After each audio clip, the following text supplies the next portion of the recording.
Check 1, 2.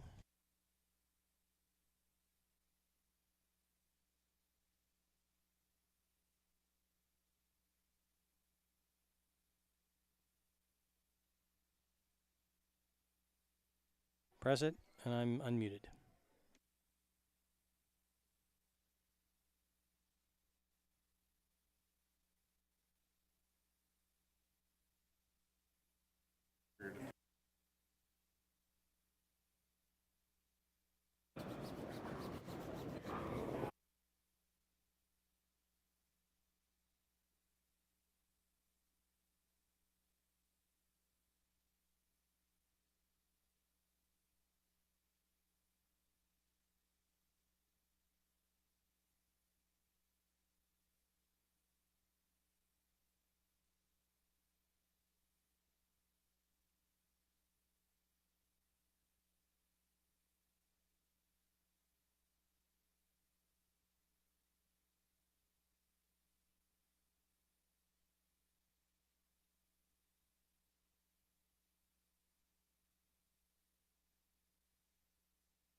Same path, a little wider. Still close though.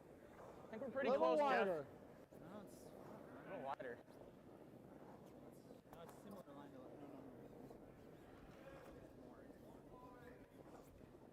It's got a heavy split, heavy time too. Okay, Dan, that's fine. No. Come on, these guys, they don't miss the button. Anyway. What were they? 11 and a quarter and we're 12. Oh. Oh, wow. That's closer than I thought. I thought they were touching the button. Closer than I thought. Yeah, that was pretty close. Yeah, I just set it a touch. I thought you guys I were got touching the button, weren't you? 14-8 or 14-7 on that, and I got 15-1 on the other two. I thought you were like in. Yeah, you too, buddy. Off to a 2 great goal. Whoa, whoa.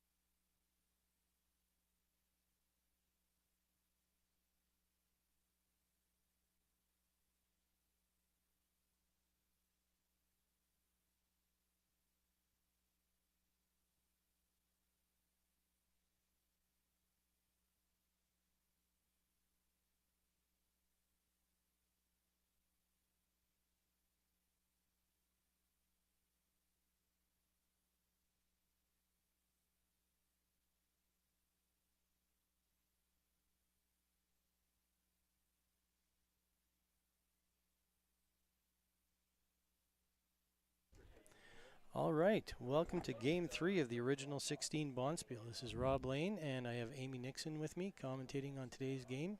Amy, welcome. Thank you. And we've got Team Richards out of BC versus Team Davies out of the University of Alberta.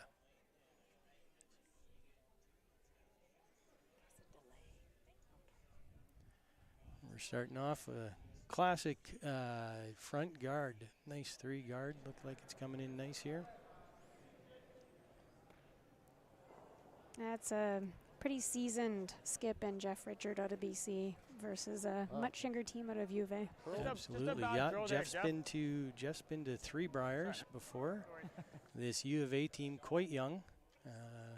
This will be their last event together. Certainly looks like Jeff's team. I haven't seen Jeff for a number of years because I just don't compete anymore, but looks like his team is quite a bit younger as well, actually. Yeah, I didn't get a chance to talk to Jeff about where he picked the guys up from, but definitely a new crew for him, for sure. U of A has a bit of a storied history in the last decade plus of really raising up some excellent curlers, so I expect that this team will be showing some good shots tonight. Absolutely. Guys like Brendan Botcher came out of that program. Dana Ferguson. Yeah, that's right. I always like to try to find women in it as well. Absolutely. No, Dana is probably one of the top players in the game right now. Here, I'll give you a little bit better of a release here. Ton of respect for what Dana's done.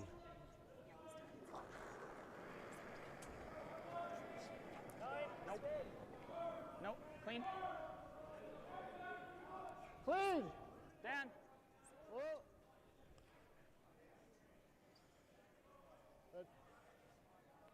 All right, kind of a defensive move on the first part of the game, but guys are just getting used to things. Yep. Nobody wants to come around that guard.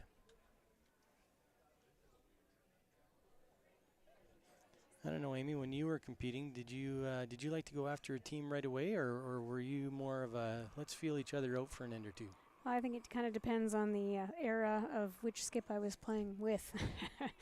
I think when I played with Shannon Clybrink, we were pretty defensive, generally speaking, and Chelsea Carey liked to mix things up a little bit more.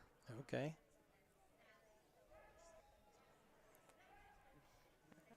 My recreational team just hopes to make shots, so. So does mine, and that includes me. Yeah, you're still in the game, still playing at the recreational level and enjoying it. Well, I wouldn't say I'm still in the game. I still come to the club for a beer every Wednesday night, but I'm not sure I'm a curler anymore. Control. Well, I don't know. I think curlers are pretty good at beers on Wednesday nights.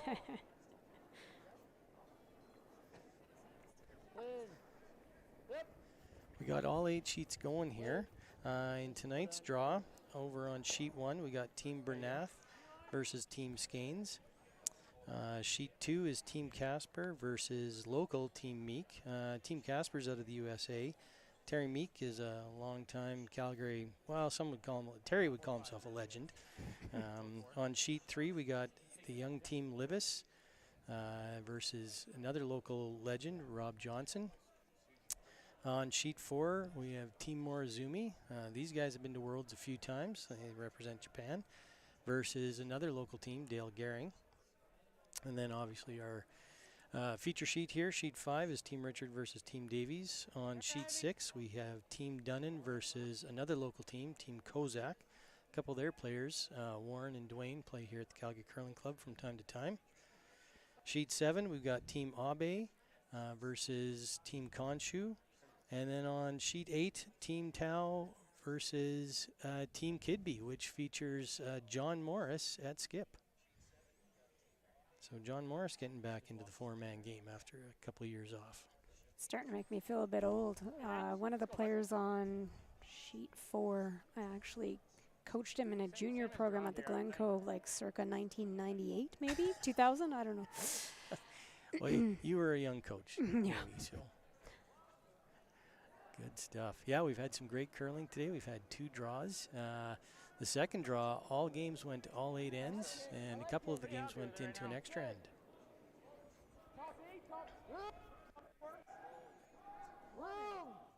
We're top 4, top button. Can I finish? Curl. Keep going. It's going. It's going. It's going.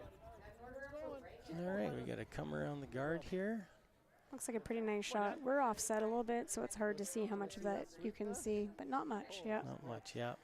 Looks like maybe a thin half, you can see. Yeah, I just need to look at the screen in front of me instead of the sheet, right? All good. Lots of technology here running this.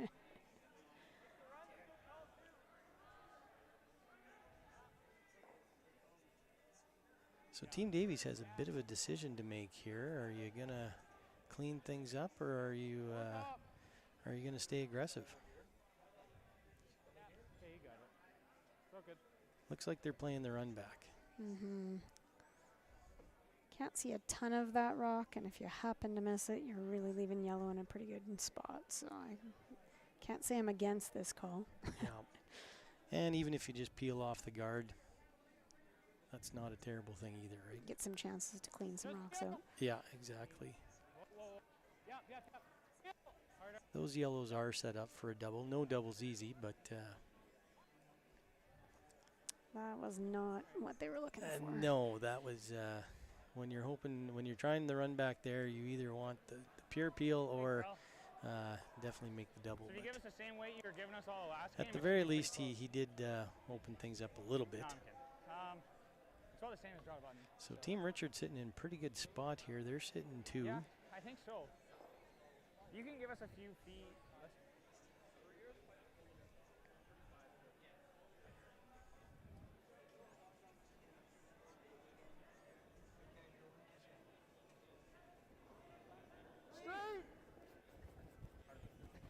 The curl's been great so far in the first 2 games. And the speed's been excellent as well. I haven't had the stopwatch out yet today, or this game, but we'll get some stats on some of the hog-to-hogs for you here in a minute. Doesn't have to curl. Doesn't have to curl. Doesn't have to curl. Real nice guard coming in there. It's a pretty nice communication too, even from the hack with the sweepers all the way down. Very, very calm, very clear. Yeah, you know what? A lot of club teams could really learn from that. Remember that is, it takes 4 people to make a shot, and as a skip in the house calling that shot, you sure appreciate that front end giving you that information as to how fast it's coming down. So I don't think you can ever over communicate on a curling team. It's also nice to hear them saying, like, linking back to the draw of the button, how much weight, how many feet. It's a nice kind of calm way of anchoring to what kind of weight to throw. Clearly successful. Absolutely. Yeah, that was also not exactly what they were looking for, although a nice clean peel. Not quite. Yeah, he did get the peel Super out of close. it. Yeah, it was close. Not far off. My Wednesday team has a lot of those really close, not quite. Well, I don't know. My Wednesday team, I think that they often hope that I'm that close, but we've had a rough couple weeks, so. But you're really good at the après drinks. That's a learned skill, Amy. Well, this is how, when you play League, you get to play with people you actually like really enjoy visiting with, right? Sometimes when you play Elite Curling, you can get kind of tired of each other because you spend so much time together. Even if you're, really linked to each other, it's just a totally different dynamic. So. Yeah, for sure. Did you find different teams that you played on had different dynamics that way? Oh, certainly. And I think, no matter what happens, you have different relationships with different people. So for people, some people are just more naturally connected than others. It's just the nature of the beast. Yep, for sure.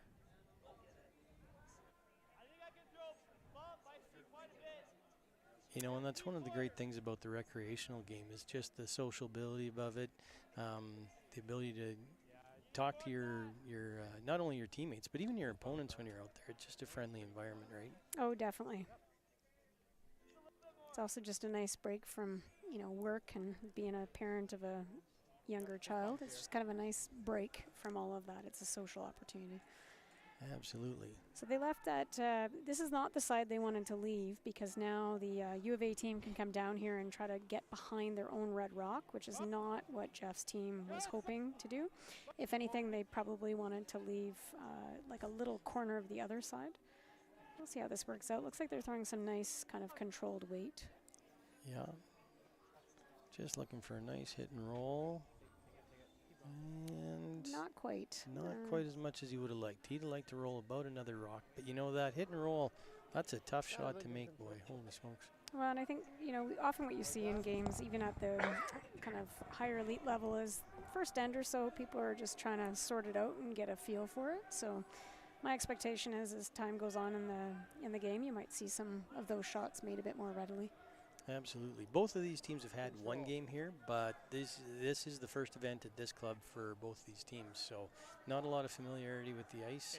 So definitely I think you're going to see a little bit more caution and some feeling out for a couple ends in this game.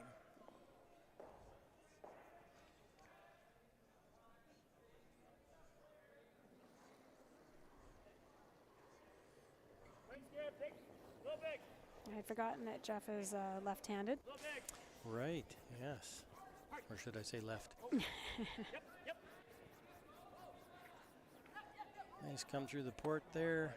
I think he would have liked a little bit of a flop too, but pretty much got nose. Yep. Yeah. But the important thing now, I think, if Davies were to come down and hit nose, they would only be second shots. So they're kind of forced into a draw here. That's true. They're looking at it for sure in that regard. Which is a little bit dangerous in that Richard has hammer, correct? No, sorry, Davies has hammer. I was going to say, I'm Pardon leaning me. forward to look at the rocks because Yeah. I thought, oh. Sorry, I got... The thing that's not great for them is if they hit and roll, they'll be behind the tee line, and then Jeff has a chance to kind of lock one on and then really narrow the end. So I'm sort of playing the odds here. I think this is interesting. The odds of them kind of getting out of this end without taking one are not high. It's kind of an interesting call behind the tee line. Hit and roll. We're nosing. And that's just demonstrated by the question from the players when he came down. Are we hit and rolling or are we drawing? Right. It is tempting to draw if you're not entirely sure how to get around there. I suppose I understand. But the nose means they're just kind of giving Jeff the opportunity then to hit and roll, and then they have a free draw for one, essentially. I mean, not free, but a draw to the 4-foot, essentially. Right. And at this level, you expect to make that draw to the 4-foot. Definitely. That's what they're banking on.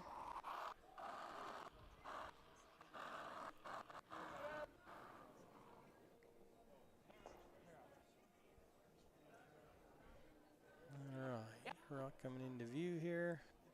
I think he's pretty close to a nose hit. Might be a little inside A little flop. roll. Yeah. And so that shot, but it does give Jeff a chance to just kind of come. Yeah, he's got all of that rock essentially. Maybe not quite because he's left-handed, so he's coming from the right hack. Right. But he'll have a good chunk of it with the right weight. And I mean, even if Jeff gets this and sticks, mission accomplished for Team Richard. Their mission this end was to try to force to 1. Yep. So if he makes this and sticks pretty much anywhere, then got what they wanted. Absolutely. I always considered it a bit of a moral victory when my opponent was chasing a couple of my rocks. So. Good hot. Little big. Whoa. Little big. Whoa! I'll take the throw.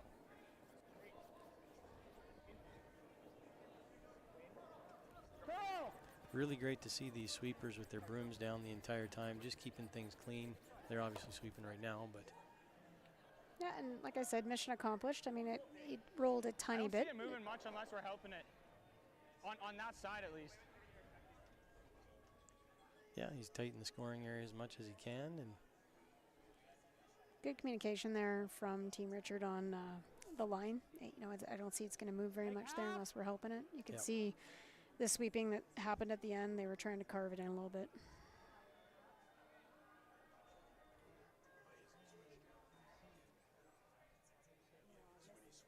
now I do find it interesting when you got that rock as backing. What kind of mindset do you go into that shot with? Do you go I've got backing, so make sure I throw the weight, or do you just, I need to throw T-line, I'm going to throw T-line? Well, I think the trick is you got to be real clear and you just got to commit to it, because in this case he actually has a lot of room to just kind of tap and roll over, so he probably could throw a little bit more weight. I think the thing that often happens though is that it's kind of a middle ground while we're just coming to it, and then somebody ends up throwing through the rings and changes the line that it's expected by everybody else. So trick is to be really sure and everyone be clear before you throw it. Absolutely. Yeah, yeah. Brushes down. Pretty calm though, so I'm expecting it'll be close. Yeah. Oh goodness, Oh, maybe not as wow, close as I no. expected. Our angle here from the booth is a little bit off, so yeah, a miss there from Yeah, from that Team one Davies. hurts. Yeah, and maybe actually demonstrative of what I just said. Like I don't know exactly what weight they were trying to throw, but in cases like that, when you have some, it looks like pretty sizable fit sweepers on it, you don't want to miss that way. You want to give them a Yeah. chance at it. So Exactly. Always give your sweepers a chance. So steal a 2 for Richard in end number 1. All right, looking over at our other games on the sheets. We don't have any updates for you yet. The other teams are just finishing up their first end as well. So yeah, I mean there's guys. a Tough work. score of 1 on sheets 1 and 2. So obviously This is going to be pretty a little, calm. uphill as well. And then the couple ends, a couple sheets, you're right, are finishing their first ends. So a couple rocks in play on John Morris's sheet here. I don't think so, Dan. yeah, John and his team are right in front of us. So And Morizumi I liked it, and Goring, I'm not Goring. sure. Yeah, Yeah, Goring. they have quite a few rocks in front and in play, so that one's looking a bit interesting. Dale and his team are a local Calgary team. They kind of compete on the competitive men's circuit around here. Dale, I think he's old enough for seniors now. Actually, I don't know if he wants me to admit that, but I believe this is his senior men's team. I don't know, it sneaks up on you, you know? does. I'm getting closer to it every day. I fell into that category 2 years ago, Amy. So I said when I quit competitive curling that I was never going to practice again, so I don't think I'm a good choice for senior women. well, you never know. You might get sucked back into it. I don't think so. Queen, yeah. That's okay. So you just want these are yellow rocks, and those are red. So if yellow's shooting, so you're right now. Yeah, you're right. Yep.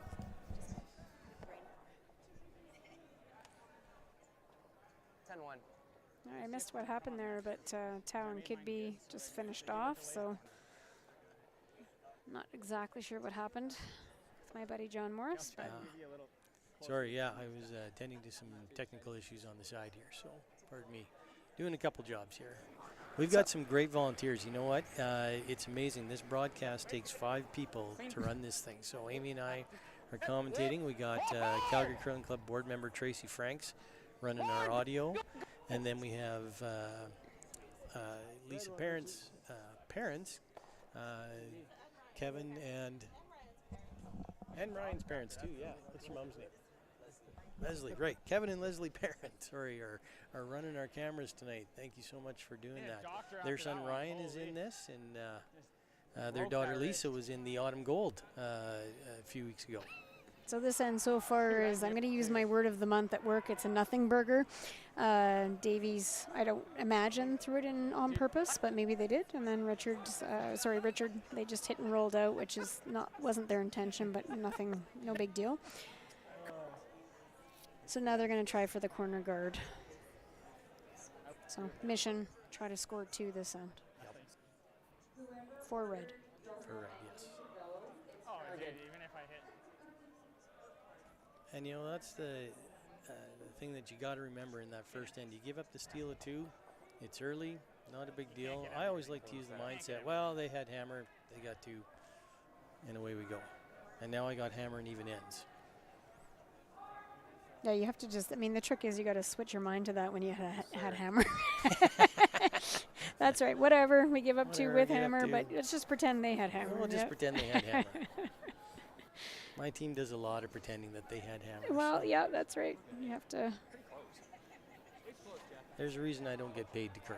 Yeah, I was in a work-related thing today, and I was saying to a decision maker that if there's one thing I learned as an athlete, it's, you know, sometimes it is what it is. There's not much you can do about it. So, sitting here on a Friday night of the long weekend at 6:50 in a suit jacket and skirt. But you look good doing it, so. Yeah, very officious, I feel. Okay, so Richard, really, that team Richard did want that in the middle. They want to try to avoid the U of A team from going around their own corner guards, so that's mission accomplished as well. Yep. I wasn't quite sure we were. Now, are they calling? Looks like they're calling the draw here. So, U of A team getting a little bit aggressive and ignoring the rock on the button and looking for the draw behind their guard. I thought that was a hit. Is it? Oh, I thought I saw him put his broom over behind, but I could be wrong. Feels like a lot of ice for that, but Pretty hard to flash. no, you're right. That looks like a draw. Yep. You know, like you still got it. We've been seeing a good 4 feet of curl. Right? Well, this feels like it's coming down a little quicker. Line's good. Running right now. Running. Yeah, they're trying to go around the corner. You're right. Yep, they are. It's 3-8. Came around the guard with a lot of room there. He's a little bit heavy. I heard him say 3-8, so I wonder if that's 13-8 from hog to hog-ish. Yeah, it wasn't meant But to be. Jeff's only got 1 sweep in the game. Alrighty.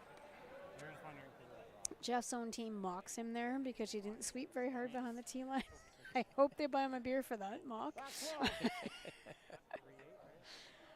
I mock my skip as well. I was going to say, I feel like Jeff is probably ishly my age, so I feel for him.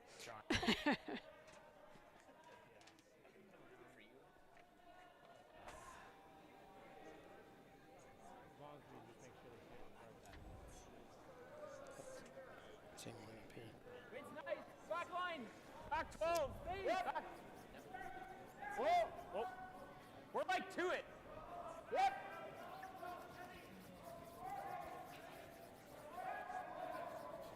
All right, everyone scored 1 in the first end, essentially, except for our sheet, and Morizumi gave up 2 to Goring, so Okay.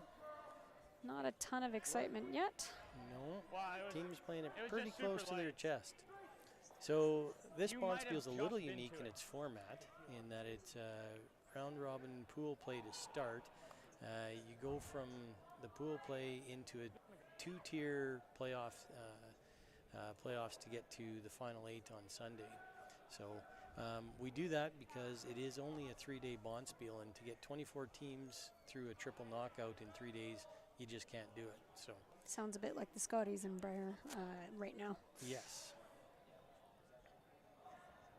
which I need to plug for anyone who is listening. Scotties is Absolutely. going to be here at Winsport in 2024 in February, and if you haven't bought your tickets and if you haven't volunteered yet, please do. I'm one of the co-chairs with Shannon Clybrink and Brittany from Curling Alberta, and they have done, I'm sure, almost all of the work, but we're looking forward to welcoming everybody to Winsport in February of 2024. Oh, fabulous. You know what? And that's just such an awesome opportunity. I've volunteered for a ton of curling events, and I can tell you it's just a really rewarding experience. Curling Alberta treats you like gold. you get into all the games that you want, and yeah, it's going to be that Markham McPhail Center at Winsport is just a fabulous facility. Really excited for the Scotties to come there. I think that'll be just a premier event. And there's a call out right now for junior stars until I think November 14th. So if you have a young person that you think would be excited about being a junior star, which means they get to attach to a team and be right out there on the ice, please make sure you go to the Curling Canada website and put your little person in. See, I think it's ages 9 to 14. So what an awesome opportunity. So that's curlingcanada.ca, right? That's Yeah, their website? yeah, and lots of social media. If you go on the social media, you'll be able to find it. Fabulous. But we do need some patch volunteers, and I think that's the best job. I was a patch volunteer in 1997 when the Briar was here. It's telling you how old I am. There you go. But yeah, there's a really good opportunity to get into some games you want to get into and go to the patch. Absolutely. Yeah, I volunteered for the patch in 2009. My wife was expecting at the time, but she said, no, go ahead. I'll be fine. And we made it through. And my daughter, although she's not curling now, I thought she was going to be a curler because she waited to hold on and didn't arrive until after that Briar was done. So I'm trying to hold my kiddo off on getting too much into curling because she's little and she's got time. So right now we have a all-mountain skier heading out to Lake Louise tomorrow for the first day of the season. Fabulous. That's awesome. It's my job. Yeah, you know, that's the great thing about our sport is you can start this game at any age. You know what? Anywhere from 8 to 88, you can start curling. There's skill, there's leagues for everybody of all skill levels, and a testament to you, Amy. Like you walk out on a Wednesday night and there's the Olympic bronze medalist from 2006 curling 2 sheets away from you.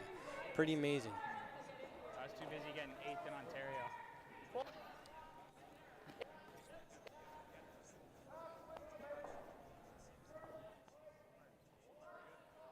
That Scotties field is going to be tough this year. There are some good teams. I expect we're going to see some good curling there. So they really wanted to hit and roll behind, giving now Team Richard a chance to hit and roll behind. So a bit of that, the way I think about it often is give and take. So you've given them an opportunity. Hopefully Jeff's team can take it. That's what they're thinking anyway. Absolutely. Give us a couple. So they're gonna throw something probably like back line here and try to get just tucked underneath that red guard on the side.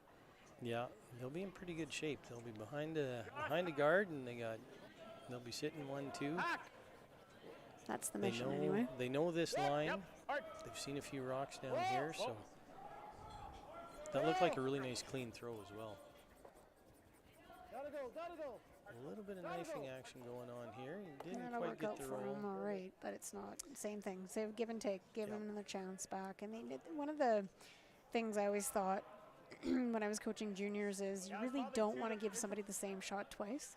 Absolutely. Like to the back. And that's sort of where this is headed. Yep. Dan jumped it for some reason. Oh, okay. So you can play the hit and roll here. Perfect, really. The double really isn't there for you because you're going to lose the shooter. So Yeah, and you got to try to take advantage of this guard. If you try to roll away, you're just giving a chance to roll back. So. Yep.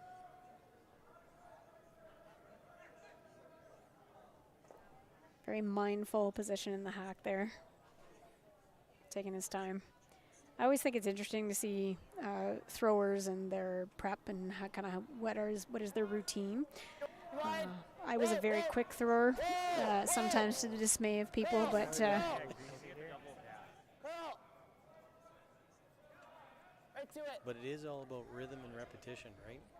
yeah, and just your routine, right? You want to make sure that no matter how important a shot is, you're just doing the same exact things. And I remember 12-6. years and years ago now, of course, but I remember Shannon saying when she had a shot to win the Olympic trials that when she got in the hack, all she thought was like rock foot, kind of going back to when she was, however old at like Cold Hill Curling Club. Yep. And then you can anchor to that, and it helps you out. So, nobody's learning so far. They're having trouble getting around there. Yeah. Seemed like a regular release. Might be one of these spots. I find when I play league here that if you're just sort of tight to the center line or if you're in certain spots, it can be kind of pretty different between the center line and maybe a rock over. Right. But right away out of his hand, they're trying to make this move. They're trying to carve it. I can tell by the way he's sweeping it. Yep. So wasn't, and this isn't great. No. So that's called a jam. They've just jammed on the back yellow one and moved it out, which isn't awesome for them. Great opportunity for this U of A team to hit and roll and sit 2 red counters. Yeah. They don't even have to get right around the guard to do it. So kind of suddenly creating a potential to kind of come to par, get 2. Yep. Disagree with you.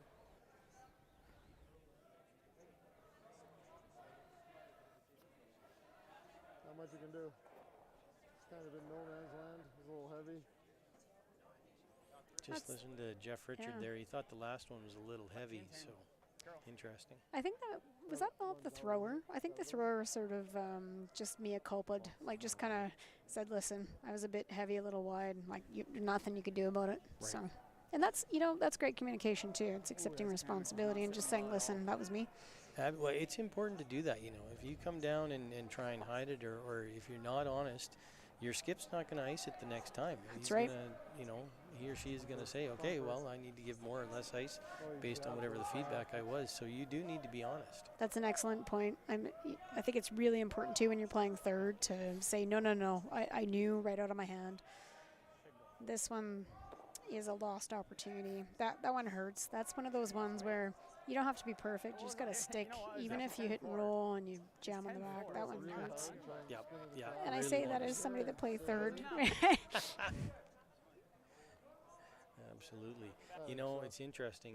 Every position is exactly equal now. It used to be that you could hide a weaker player at your front end, but every position now in the game is so important. And if you don't make 8 shots in a row, you're probably going to give up points. What is that? Out firm? Yeah, like peel away and hit 3/4 of it and roll. It's one of the beauties of the game, really. I mean, there's 2 things I think make curling super cool to watch. One is there's 4 people, tight team, trying to work hard together. They all matter in all aspects of every shot. I think that's really neat. And then I think the other thing that's really cool about watching curling streamed or on television is you actually get to really hear them talk and engage with each other. And you just don't get that in most other sports where you get to really hear and understand how they're interacting. Absolutely. You really are part of the game, aren't you, as a spectator? He's got to try, but I get it. I know how hard it is. So he's looking for the draw around the guard still. And We I'm got a going to, quarter of the back what is one. that? You calling that a good 4 feet of curl, he's thinking? That is a lot. I'm not feeling it. That's what we've been given. So I've been here for the previous 2 games, and everybody's been given about that 4 feet of curl. But based on the last number of shots, like I'm just not seeing this. But we'll see. Maybe it's easy to be the armchair quarterback, right?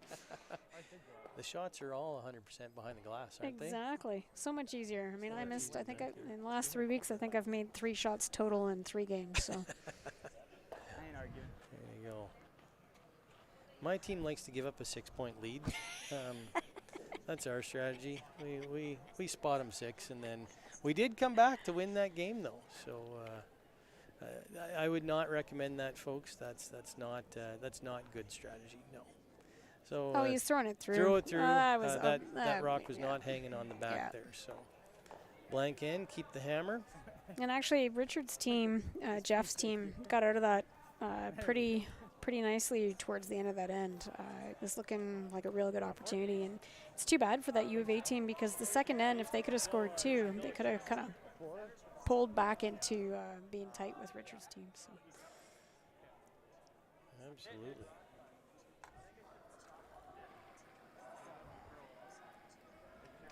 So we're just delivering the first rock of the third end. You put a broom down? I hear the band kicking up. So we've got the Sliding Stones playing live at the Calgary Curling Club tonight. If you've got not much going on and you're sitting at home watching YouTube and thinking, well, maybe I get a little bit more out of this game, come on down to the Calgary Curling Club and we got some live entertainment.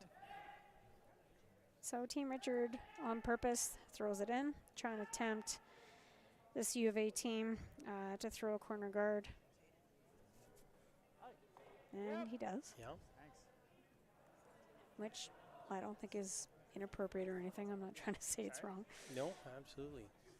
Well, I didn't make Now, it do you think he perfect. chose that It's not on because the it's center an line. odd end If it was on the center line, I and guarantee it. just being a little bit more aggressive without the hammer and an odd end, or? Yeah, I mean, I think they need to try to generate some points. Mm-hmm.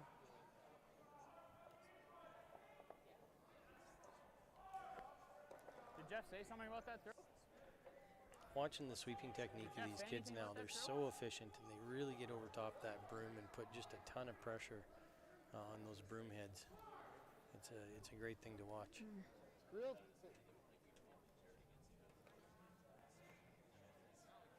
My Wednesday team might not Not quite. be that efficient with the broom. Magician. You can get those a little higher. My Wednesday team, I really appreciate how they like give her and then they give up real quickly. Yeah, no, this one's not going to make it. Except for the one of my players on Wednesday nights. She's in her mid-60s and she never gives up. You got to give Jane all the credit because Yeah. Gotta be real. she does not give up. Get going, Dan. Love it. Go then. Love Dan, seeing get that. going. Real tight, guys. Come on. So all they the way. really wanted this to be All the way, Dan. tight, and you can see at the end here they're getting some nice curl to kind of. What's great about that is even though it's not right in front, it's not possible to hit the yellow in the rings and roll behind the red guard. So that works out really well, I think, for Jeff's team. And now the U of A team is going to try to ignore that and just go around the corner guard. I Yes. feel like that corner guard might be a little bit tight. Yep. They have to get around it and buried or hiding all the way. Yep. That yellow rock's also on the center line, so the no tick rule comes into play as well. Yeah, right? good point. Yep. That made a difference in a couple of the earlier games. Yeah, it sure evolved. I can remember playing back in Regina as a junior, and there was no Not much predicting that. free guard zone, and then there was a Never 3 taken rock, that and 4 rock, 5 rock, no tick zone. It's quite interesting how it's evolved over just 20 years ish. So Absolutely. actually, I'm not aging myself appropriately. 30 years. Well, 2030, it's all close enough. So that's a decent shot around that corner Yep. guard, although it's pretty tight to the guard, so pretty makeable if Jeff Richards' team wants to slam it back. They're going to ignore it, and they're just going to try to guard. They'd be real happy, the yellow team here, to steal one or even have a blank end. They'd be quite fine either way. Slow Yep. here. Coming off. Line's good. I'm impressed with their communication. I just feel like Team Richard is doing a pretty good job of communicating as they move along here. Yep. That's a great shot. Yep. Real nice shot. They didn't have to be second shot there. That's not what they were going for. It's a bonus, but Yeah, but they've got the double guard essentially, even Yep. though the one they just threw is in the rings. It's creating that kind of double guard effect. And I know for those of you who are old enough to remember Colleen Jones' team, they used to call it the Christmas tree, you know? tree. My team still calls it the Christmas tree.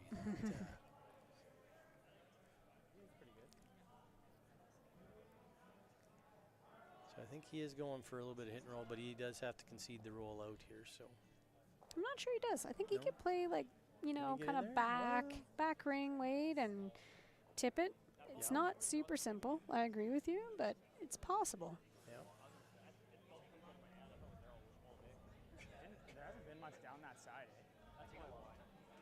So even now, Team Richard is talking, kind of about how much weight on each side and what the paths are doing, and that's demonstrating a maturity for sure.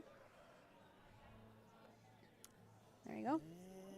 And I Yeah. think he got just a hair of a rub. He still got rid of the rock, but I'm not sure if he rubbed that or not. Very close. Jeff's just going to do the little hit and roll back. Called a board weight.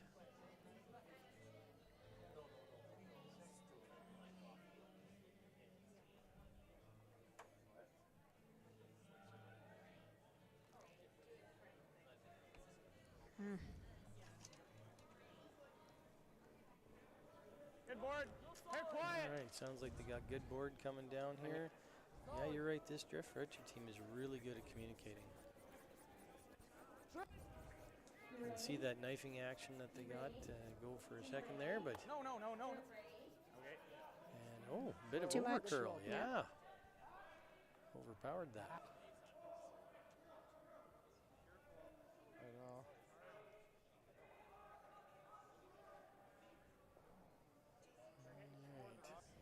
The U of A team is looking. No, you weren't. They could roll either way. They could, definitely. And if they ever get a chance to roll behind the center, they can be in front of the tee line and Too strong. forces potentially Jeff's team to run back. I don't think they really would prefer to hit and roll behind their own red ones, because I think it just leaves a chance to ram things through. Yep, I would agree with that. Medium. Whoa.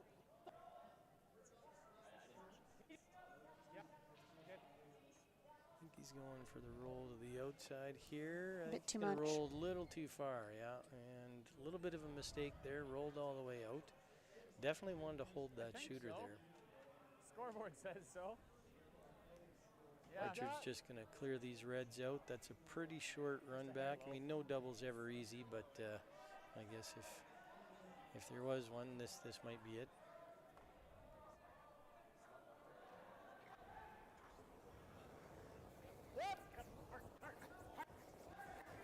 Brushers on it right away. Whoa! Roll yellow as much. That'll do. When you get the on-off as a sweeper, you know you're close. Yep. I always like hearing that as a sweeper. I like hearing the on-off. I like hearing it as a thrower. Well, that too. I swear every time too. you throw, I hear the opposite thing. I'm going to from try you. use that yellow rock as a guard Every again. time. Just try Yep. to go around the corner. They're just trying to leave the middle open so that they can kind of guarantee, I mean, you're never guaranteed, but And no joke guarantee on that they one, have I the hear middle nothing from open Jeff, to make sure they get and I one hear this hard end. from you. They Yep. do not want to give up a As steal. soon as you say Right. whoa, Jeff goes hard. I'm like, bro, what's going on? They are just talking away, hey? Like Jeff's team, you can just hear them Absolutely. talking away. Yep. Make everyone happy. I was chatting with him before the game to get kind of a little bit of history on the team and what they're going, and yeah, a great bunch of guys, super chatty, so not surprised that they're chatty out on the ice as well. Looks like we're going to come up, no, we've got okay speed, but I think we're going to wreck on the guard here. It's not great. A little bit light, but definitely light, little light, little Light maybe a and little tight. tight. Yeah, Light and and little that tight. really seals the middle. Although it does, the red rock's open if they need to run it back. Yep. So Team Richard is going to try to get around here, and if they get it even kind of edge to edge around, then that'll necessitate the U of A team coming at it that way. Yep.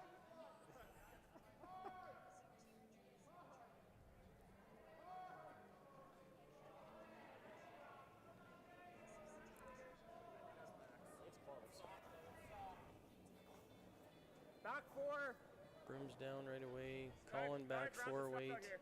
I can see the handout that kind of like the stop the rock, and it's going too hard. Not trying hard enough.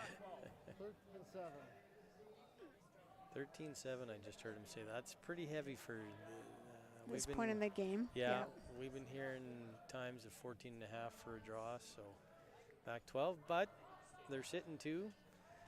Now U of A, though, like you were talking earlier, give and take, well, they've got an opportunity now to get in there. So And it's a real good opportunity. I mean, if they can get halfway around there, they might have a chance to score more than one here this end. absolutely. It is definitely slow. Like Dan's died in there pretty good. I thought I gave you. Let's see if I can get a time on this I one. gave you false information. But then you go back 8 and then 14. started to slide. I had no time to tell you. No. You're aiming for T-line. What I should have. You talking. All right, got the clock going. Brooms are down, just keeping a nice clean on it. It's all good.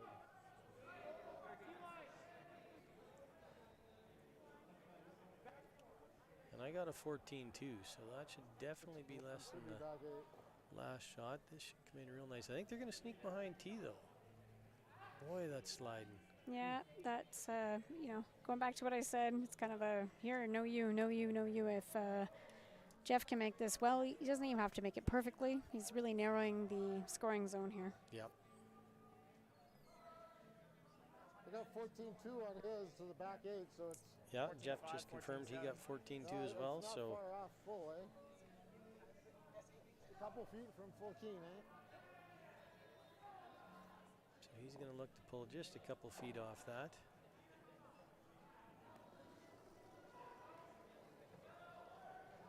Really, the goal here is shrink the scoring area as much as possible. Definitely. And take that red out of a scoring position, essentially. Yep. Top 8, top 4. I'm calling top 8, top 4. I think they should chill. This should carry nicely, I would think. I got 14-9 on that, so definitely the slow or the They need this to curl, and it's coming. Yep. They're doing their business. Yep. So they got edge to edge on that. I don't know if you can get inside. They're not with the soft weight hit. Couldn't quite catch the curl there, eh? And if they hit nose, they got to be a little careful here because they could jam this on their own red back. They got to be. No. Too much ice, I guess. That would be tough for him, though.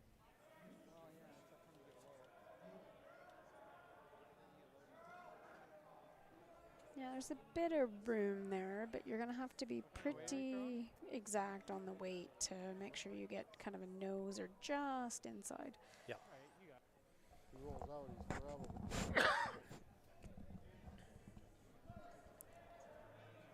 This will be tough for him with that in out.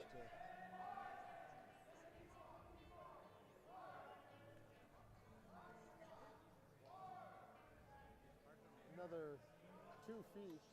It gets over inch berry.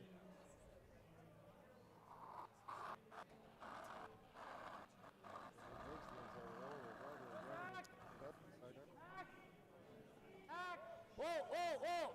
Yeah, Calling hack. yeah. I feel like hack's too much weight. Yeah, that feels like a lot. They got to be careful of the jam here. Yeah, it looks like they're kind of back and forth. Not bad. Yeah. Okay, I think. It's hard to say. It looks yellowish, but we're not in good position. Looks like the Richard team tapped the red rock, though. Yeah, it so does. I agree.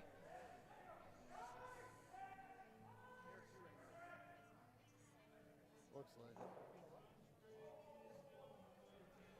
just want to welcome everybody watching on YouTube. If you got any comments, throw them in the chat.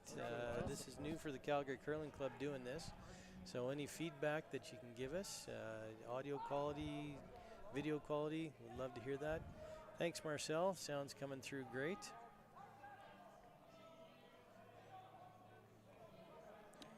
Richard's team is in a bit of a conundrum here.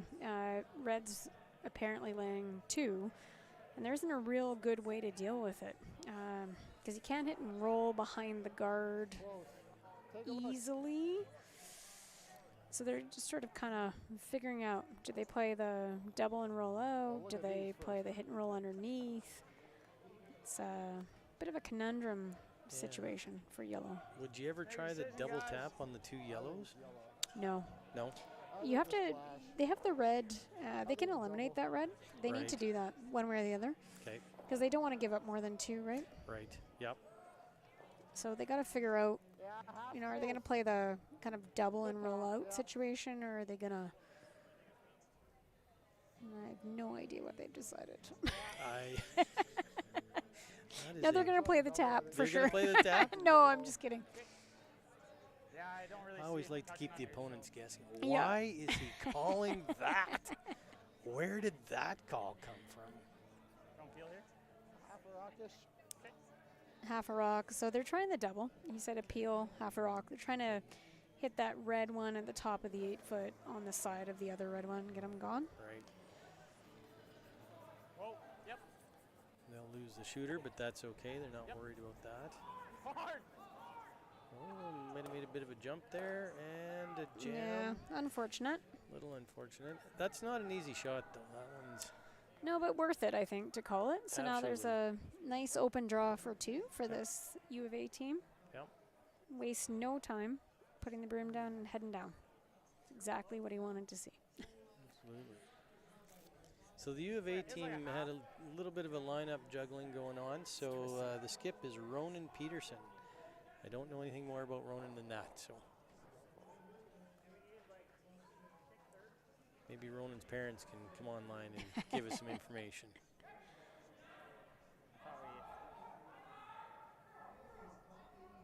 To me, that was a thick half at ball best. Looking around the rest of the sheets, over on sheet 8, Team Kidby with John Morris skipping. They're up 2-1 in their game in the third end. The Abe Conchu game on sheet 7 is at a 1-0. That's a tight game.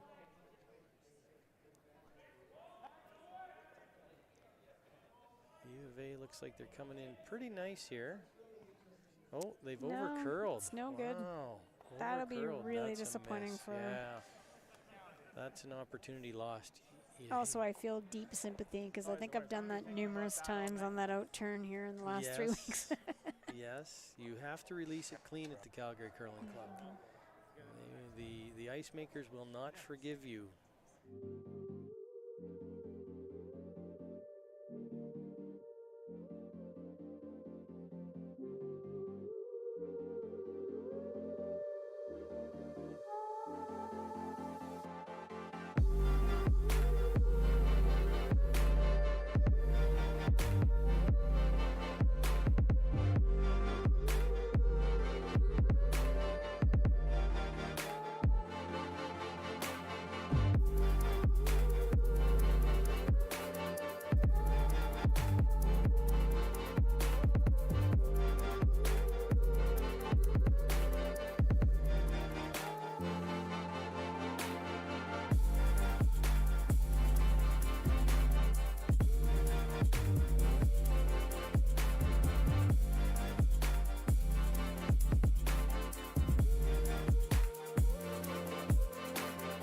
Of curling at the Briar Scotties World Championship. kind of Absolutely. loyalty.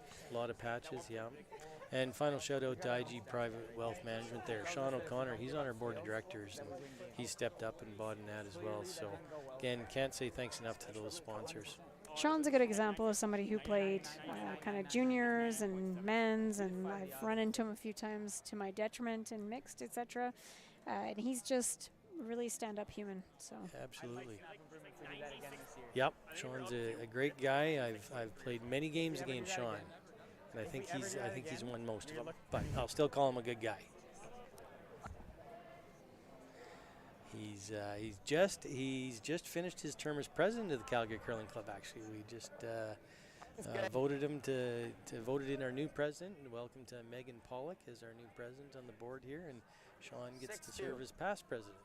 I think sometimes in curling, probably everywhere, but certainly in curling, we don't do a good job of really valuing people's service, right?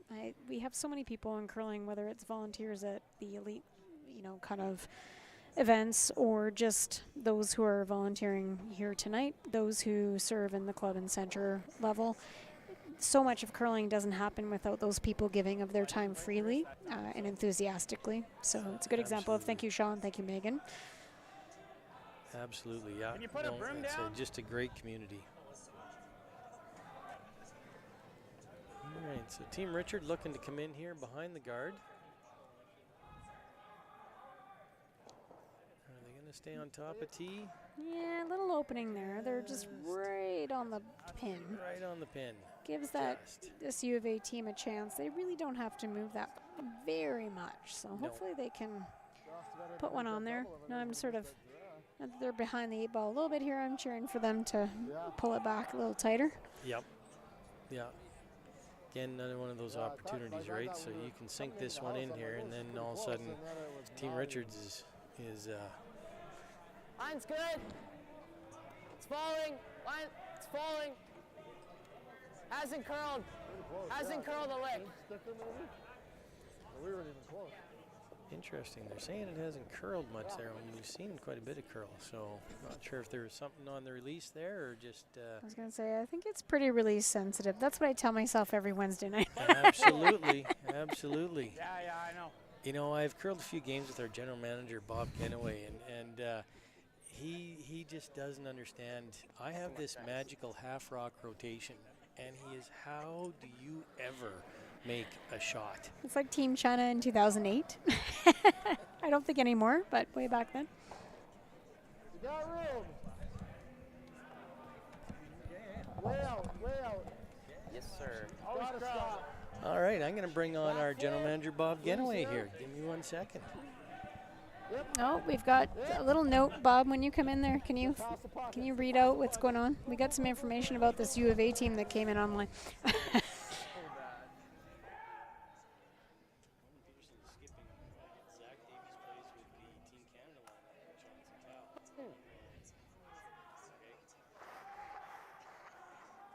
This is a nice little wall for this U of A team. They got a chance to come in here and just kind of snuggle up against those yellow rocks. This is what I used to call a juicy opportunity. Yes, that U of A team, I think, Amy, I think that they're going to represent Canada. That's the Johnson Towel team. Oh, and it's not, so there's members, the two teams are mixed to some degree. So we have Tao's team playing Kid B. So we're speaking about Tao's team being from U of A, and certainly this team here listed under Davies, but the skip is Ronan Peterson. So a bit of mixing tonight between the U of A teams, which is, very interesting in our sport when you have kind of a pool of players and a little bit of mixing, probably led by the coaches of those players.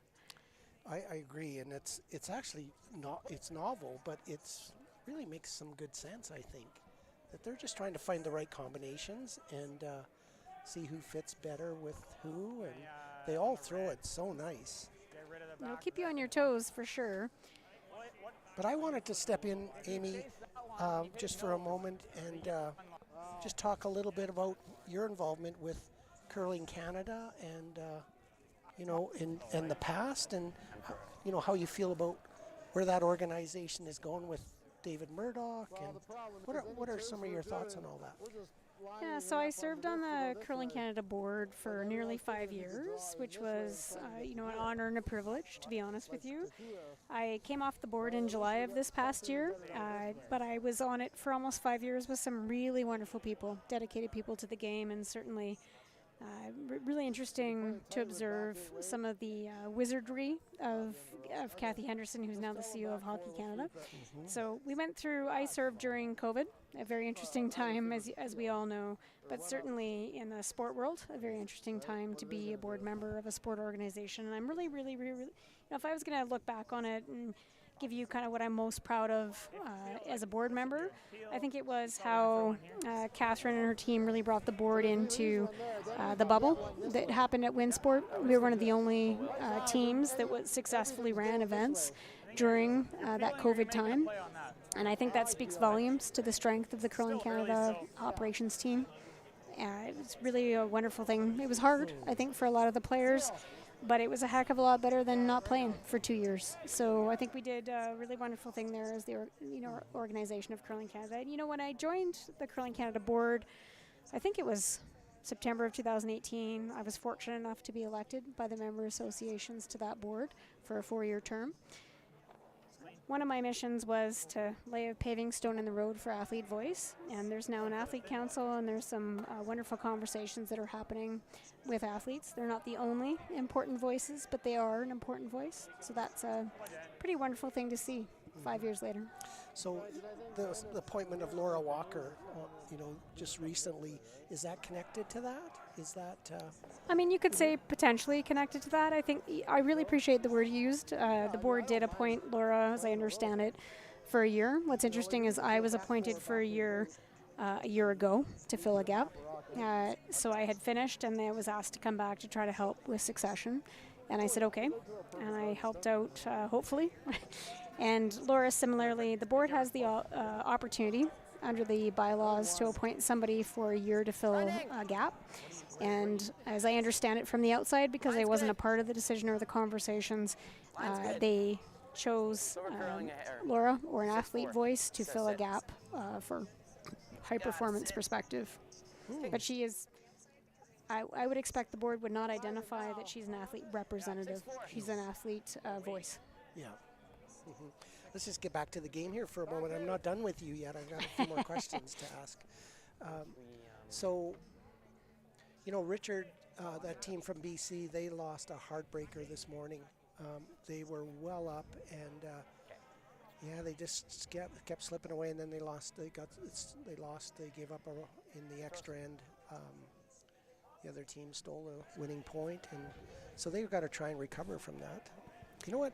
I'm always amazed at good teams, how they can lose a game and just come back and, you know, refocus and you know, the Kevin Cooey's of the world, in my mind, like very seldom do they lose 2 games in a row.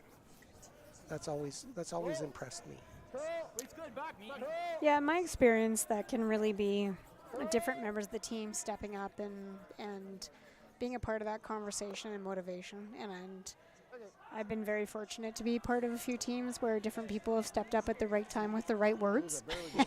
I can probably give you a couple of really, you know, salient examples. Olympics and World Championships. I remember Sandra Jenkins sitting in the locker room after we lost and we were going to play in the bronze medal game at the Olympics in Torino, and Sandra Jenkins really was the voice of, like, hold on a second here, you know, we're going to go out there and we're going to do this thing. Not exactly in those words, but I can remember, for me anyway, that Sandra really stepped into a space as a 5th player of, like, no, you know, we're passionate about this, we're gonna come out there and we're gonna do our best. So, and I think Lainey Peters in 2016, similarly, we lost a tough game, and Lainey kind of said in a hotel room, I'll never forget it, we were kind of all feeling sorry for ourselves, and Lainey kind of said, no, this is BS, you know? So it is interesting how team dynamics work, and I think the important thing about a team, you know, honestly, whether it's a curling team or a team at work, is that there's always somebody who's willing to step into the space and say, no, like, let's just get on with the business. It doesn't always have to be the same person. Right, and that's a very important part of a team, isn't it?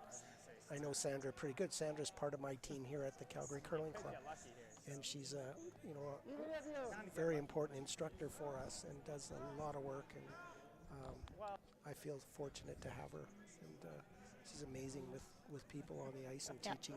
She's a great person. I was very, very fortunate to hang out with Sandra a little bit. It's many years ago now, but every time I see her, my heart just kind of sings. She's a good person. So we got the 4th end here, and we're on third rocks, and we're just trying to clean up the front there because it's pretty messy in the 4-foot.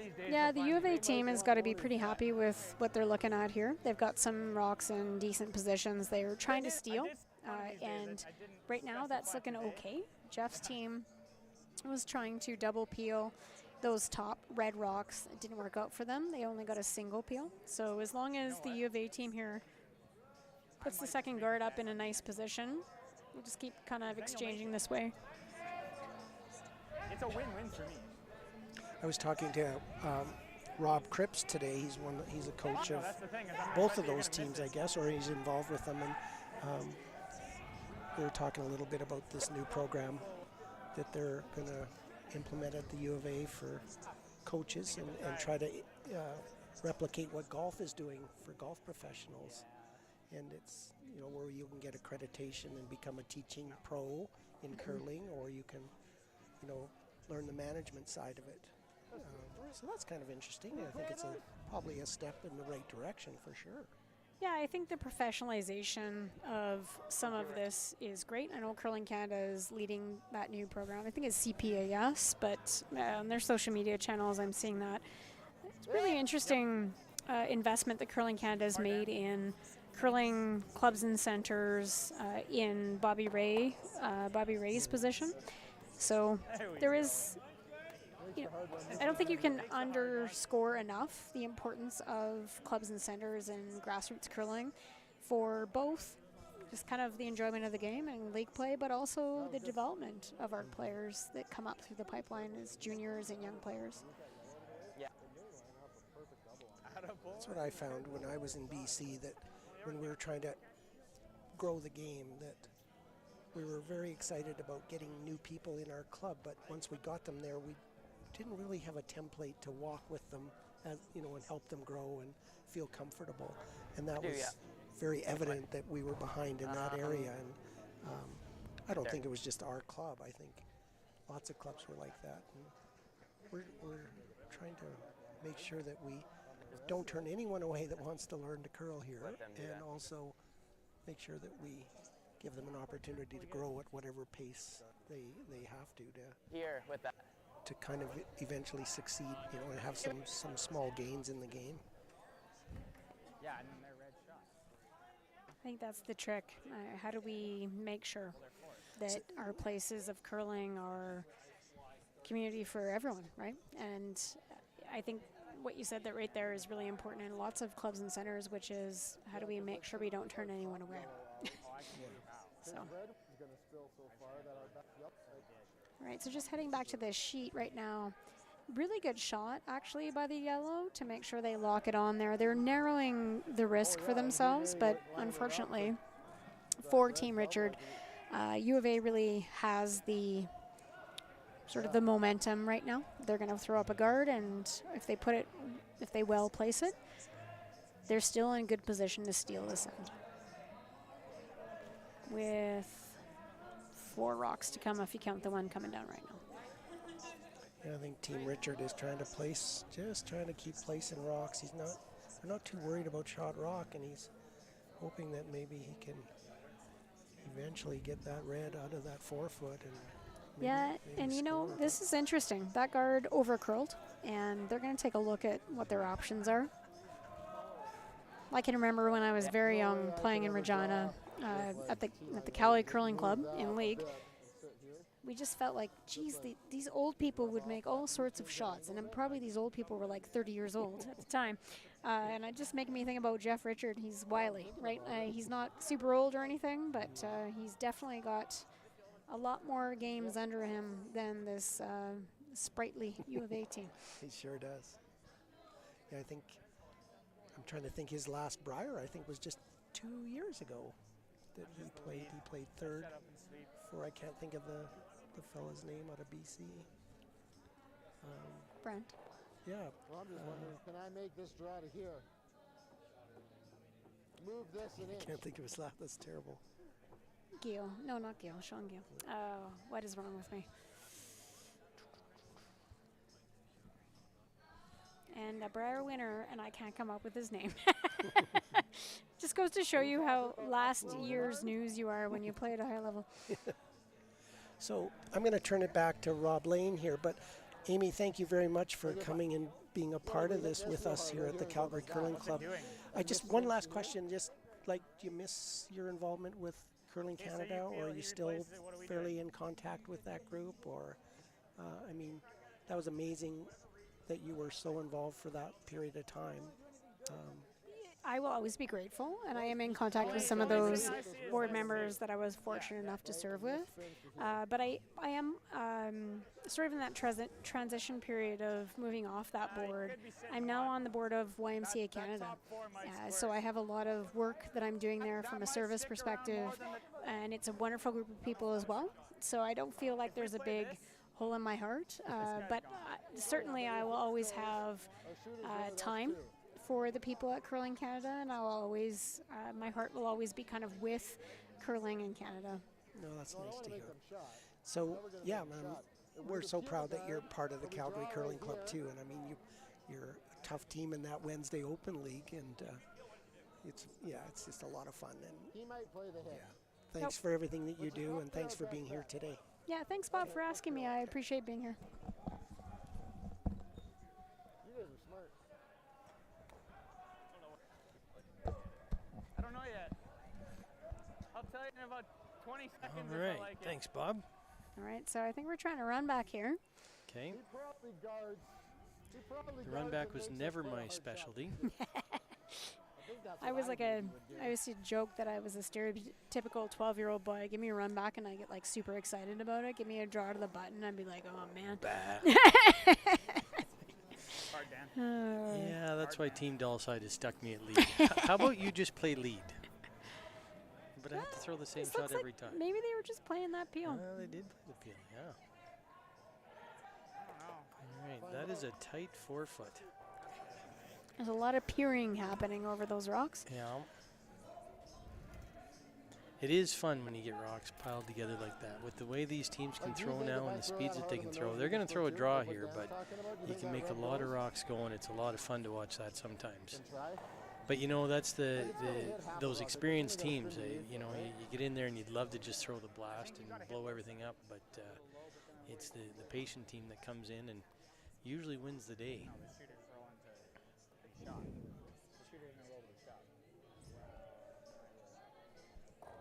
It looks like we're going for a draw here. Yeah, this really demonstrates what I love a lot about curling is sort of that chess game. You're thinking shots ahead, not just this shot. And those of you who love curling, you know that. But I think it's one of the beauties of drawing people into watching this great sport is trying to figure out what they're actually anticipating, not just what's happening right in front of you right now. Absolutely. It's about the leave, and sometimes you're playing to your team's strength. Sometimes, you know what, that's maybe not the textbook call, but you're playing to your team's strength. And some days you bring the hit game, some days you bring the draw game, some days you don't bring any game. This is looking pretty good here. They're coming in. It's an over curl. Over curl, yeah. Which you can see kind of by that hand right out. Yeah. Just holding it off. Did it achieve the overall objective? I'm trying to see the line Well, here. I think it depends. I mean, they keep looking at who's shot rock, and I think that's a bit of what's happening. Little You'd spicy. have to rub off the 7. Yeah. Well, Dan's nose shot's there if you think it's there. Nose and everything that's full 4 is gone. I think they protected the right side of the rock. But I think if they nose it with Peel Plus, I think they've got to. unfortunately, when we installed the cameras this summer, we had to make a bit of a compromise, and we weren't able to put the overhead shot. So we were hoping for that. But so bear with us, folks. We had to mount our cameras on the wall instead of the overhead, so that's why we can't give that to you. Well, I'm not sure it would matter because they're having quite a number There's- of looks yeah. at it. No kidding. Even with the 30x zoom, I'm not sure we'd be able to figure it out. At least not with my eyes, anyways. This is a classic example, too, of one front-end player has gone down, cleaned the path, is hanging out, another front-end player kind of in the house. You often don't have all 4 of them. Top 4 probably. I mean, unless it's Team Kui and the clock is like 30 seconds left. Which is like oodles. I think those guys can play 2 ends in 30 seconds. Yeah, I'm not a like super anxious person, but I was never good at that. The clock running down. Yeah. Did you have somebody on your teams who was the clock watcher? Yeah, and you know what? We actually ran out of time one time. Really? With Chelsea Carey's team, and we sure made sure somebody was in charge after that. Like I think sometimes when you switch teams, you assume that somebody's got it, right? Yep. Especially if none of you have ever been the person responsible. And I think we kind of got caught with that one time. Right. Don't want to go wait. This is a very interesting call. Yeah, they said they don't want to go wait here. I think it's looking pretty Looks nice. pretty good. Let's see. That's, It's interesting. yeah. Just one. It's not I even think close, they're boys. saying 1. No, it's a joke. Just one. Just Yeah, 1. there. Red. Yep. Top. Hey, yo. All right, so Team Richard goes up 3-1 after 4 ends. Looking around the rinks here, what do we got, Amy? I'm pretty sure it goes, but Well, Dunham has pulled ahead of Kozak with a big 3-ender in the 3rd end, so that's significant.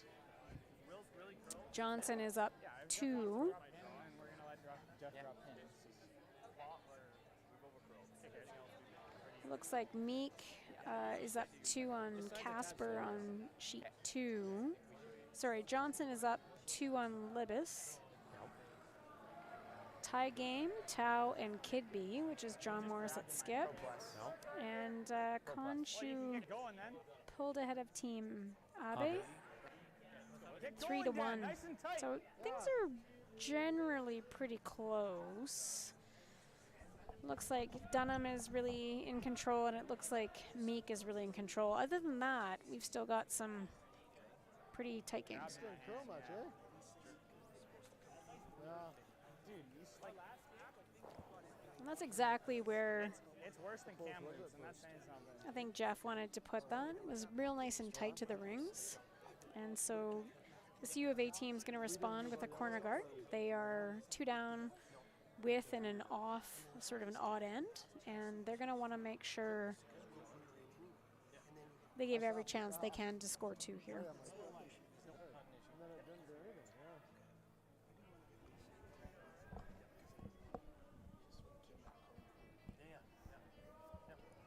I don't know why you gave me that side. I'm okay with that. I haven't thrown that side all game.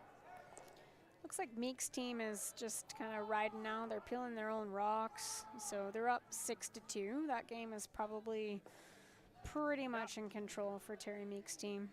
Other than that, So, it's looking like most things are relatively close still across the sheets. well, you're never going to trick Terry Meek. Yeah, he's been around the game a long time. That Casper team is a great team, though. They were second place in the U.S., losing just to John Schuster, I believe. So they're an up-and-coming team for sure as well. That U.S. program has really picked up the last few years. Actually, your former teammate, Lainey Peters, was a coach for him, the U.S. program for a couple of years. Is she still coaching, or? I'm not certain. I know Lainey and Kathy Overton have both been pretty involved over the number of years, but I'm not really privy to where it's at today. Okay. I like Well, just a ton of respect for what Lainey's given to the game and what she's done. She's a great player, and I'm sure a great coach. Right, so they're going to try to follow this down. Unfortunately for Jeff's team, they're just a little bit deep on this, which gives this younger team from Edmonton a chance to come kind of down to it, little tap. Got a problem.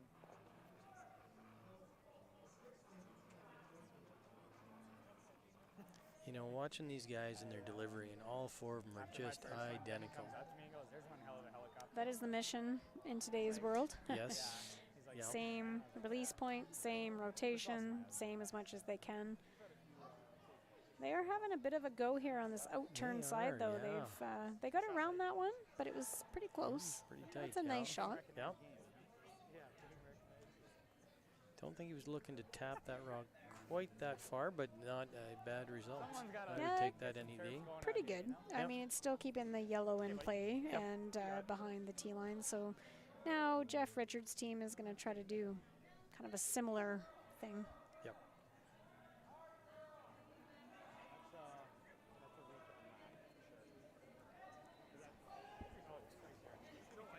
Top 8! You know, the other difference I noticed these days from when I learned to curl is the arm extension. Yeah. When I learned, there was no extension. And Try and get it on the corner. Well, when you're 5'1" and like 115 pounds, you definitely have to have an arm extension. yeah, so a little bit wide there by the Richard team. I think they wanted a little Didn't curl tighter as line. much, No, yeah. didn't curl as much. So Really juicy opportunity here for this U of A team to just kind of tap and roll behind there. If they do, I think Jeff's team will be forced to play the run back on the yellow in the middle. yep.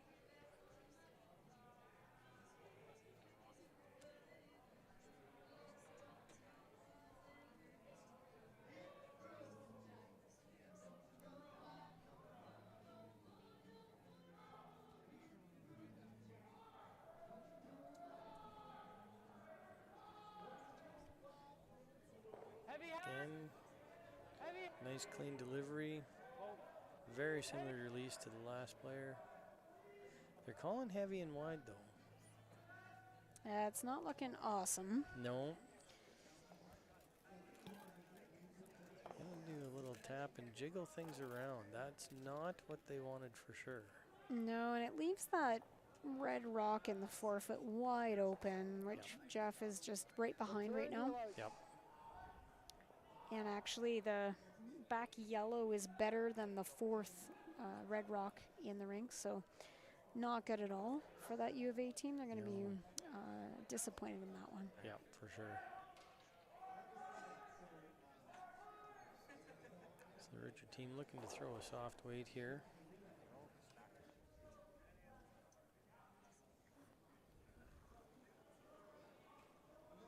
You know, that's the other thing I've noticed about these young teams, because they still play the odd competitive game every now and again, but it used to be when you had a junior team, it's like, okay, they're just going to throw high heat because they love throwing that. And these junior teams now are coached so well, and they come in with all the weights. And if they have the sweeping power, they can really make up for it, right? Absolutely. And I think on club ice, you really do need to make sure you have the ability to throw different weights. I'm just so lost with what we call sometimes. Triple and roll.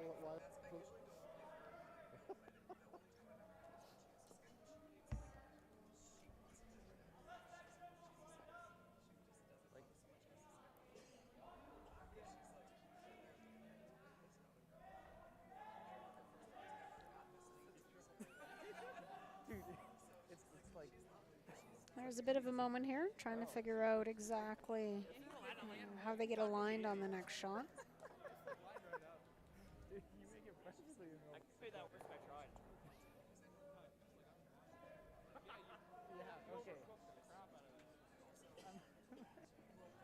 I get up and I'm like, okay, guys, like I know, like, I enjoy So swimming, but I don't. I would say that they need to make sure they have a chance to score. And the best chance to do that is to get rid of that rock one way or the other.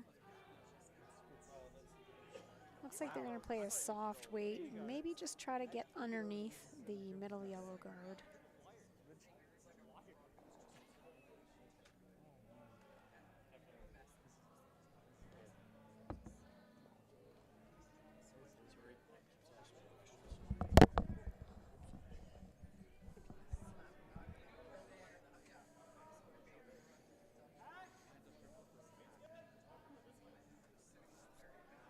I feel like that was soft out of his hand. I don't know if I'm reading that, but right across, right away. I think I saw the same thing, yeah. Yeah, and that's Really gross. overgrown here. Yeah, you're not. And I liking say that with sympathy. If I threw it, I'd say the same thing. Absolutely. Yikes. My team has asked me if I need a cast at the end of some games because We used to call it feeding the chickens. Oh, yeah. Okay, that's a good one. I'm not going to give that one to my team. I hope they're not listening because I'll be hearing that for the next 3 months Especially straight. on that intern side. Just feeding the Absolutely. chickens. Yeah.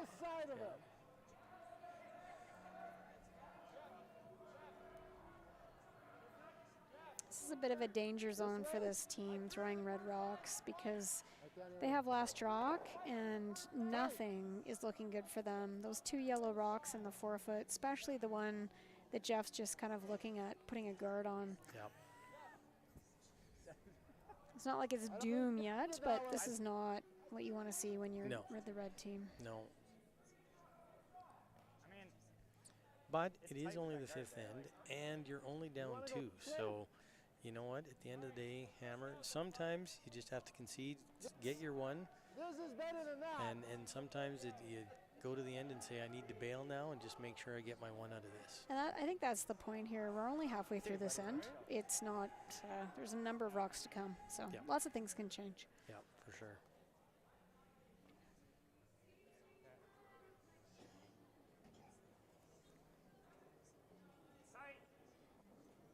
tight, lots of weight. Calling tight right out of his hands.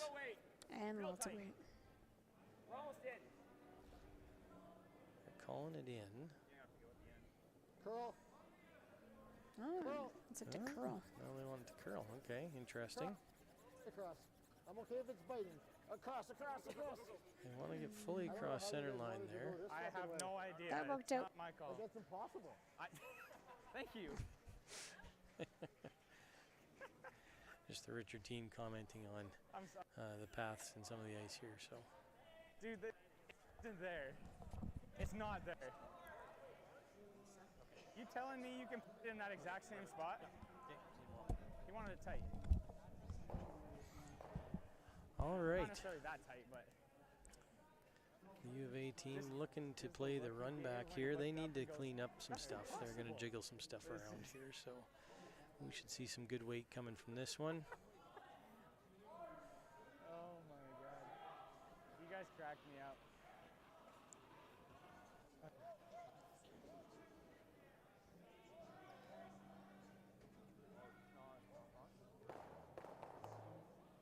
Run back. He got rid of 3 yellow stones, so that's definitely something that that's a victory for the U of A team.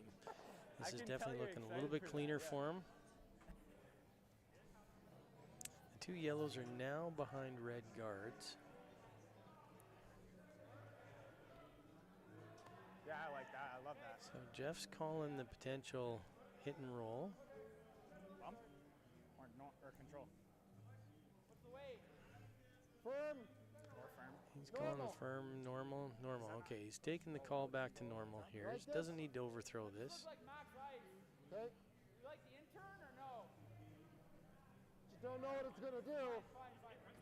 Normal? Interesting that they're a little confused by the ice tonight. They've been in control of the game though, so.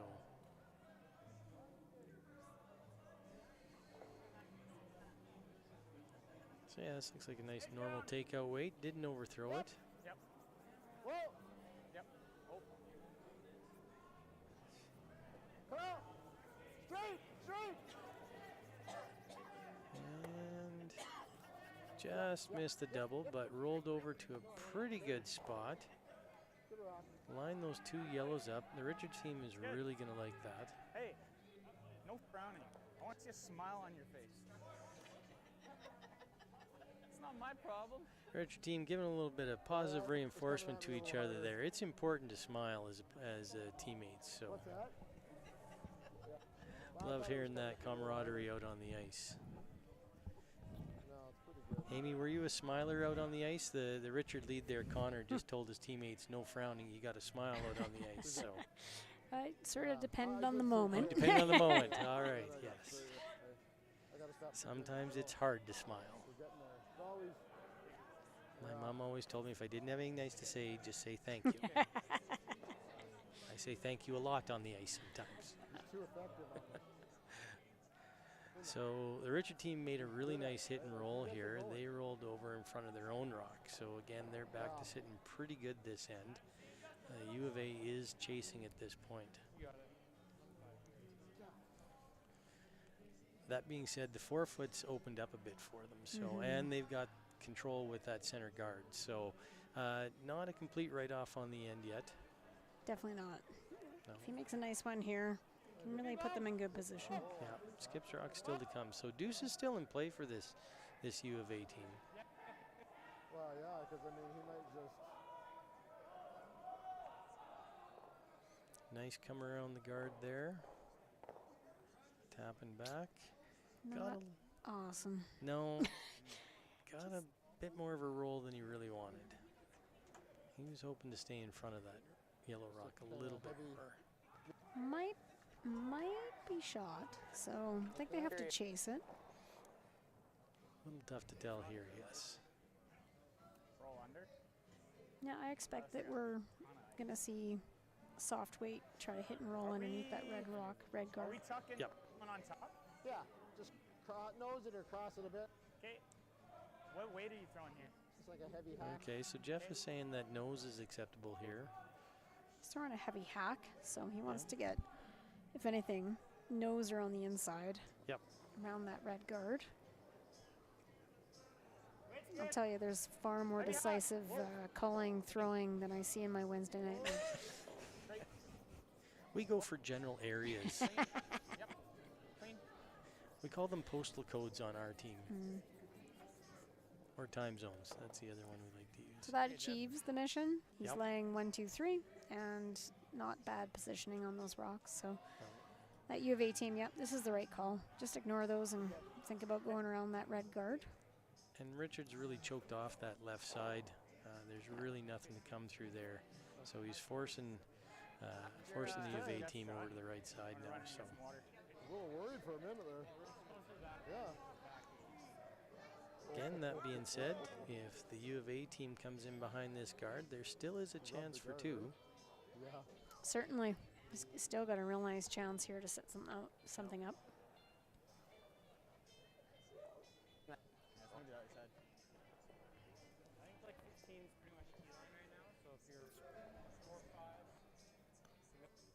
Oh, I think so.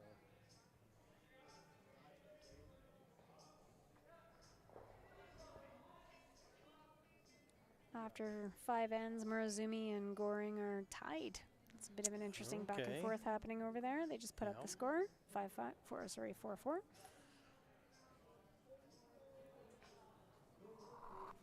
Dinosaur didn't do much.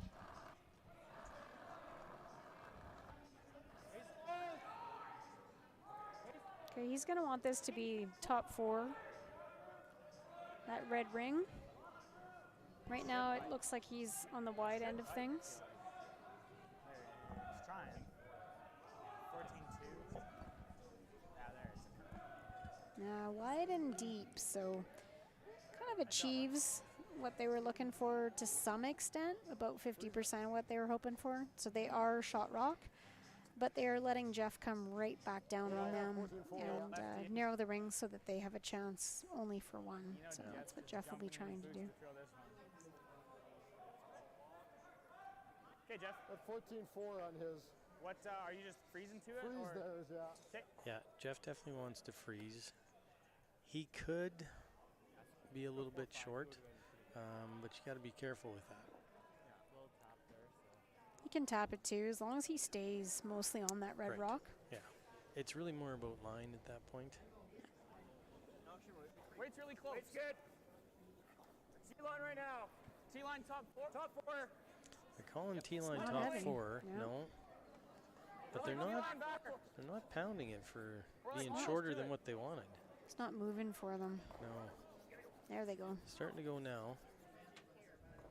Well, it's Still coming in okay. pretty good. No, we're gonna get a dead freeze. Perfect Close. shot. There might be room, because you can see all-ish of it. Sometimes hard to see if you're not in the hack, but I think he's probably got almost edge to edge. Yeah. If he does, and he can throw enough weight, he might be able to get to.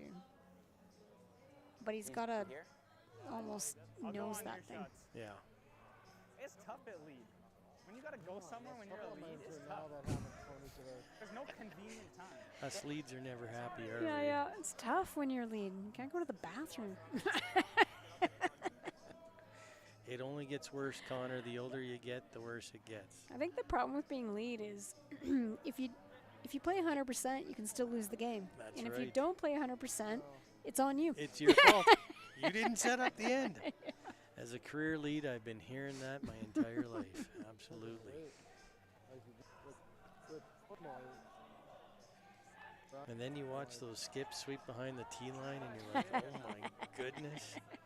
What are you doing? I thought I was going to throw my hip out on Wednesday, just sweeping behind the tee line. Behind the tee line.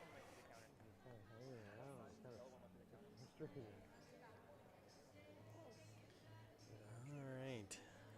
U of A team needs to make a shot here. They really want 2 out of this.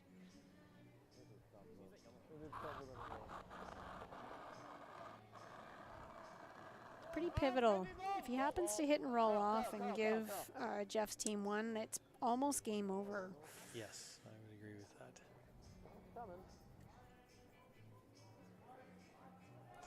And It's like a he's 1-ish. Yeah, not 1. bad. 1. Yeah, scored as 1. Okay. It's still good, keeping it close, Yep. giving themselves a chance here still. Yep. Yeah, they got a bit of work to do, but they're certainly not out of it. It looked like that was exactly what he was trying for. And with the ice, it looked, from our perspective, it looked like he might throw big weight at it. But I think at the end of the day, they decided to just throw for the 1 based on that weight. Well, and you had to score 1 there. Absolutely. I support it. Yep. His other one squirts too far. Second one squirts too far, and another one that was on the side outcounts it. Some really nice tight games out here. Got tied Tao Kibbe, tied Murazumi Goring. 1 up on sheet 1. I can't see, sorry. Exactly the last names out there. It's Bernath versus Skanes. So Skanes is 1 up on Bernath.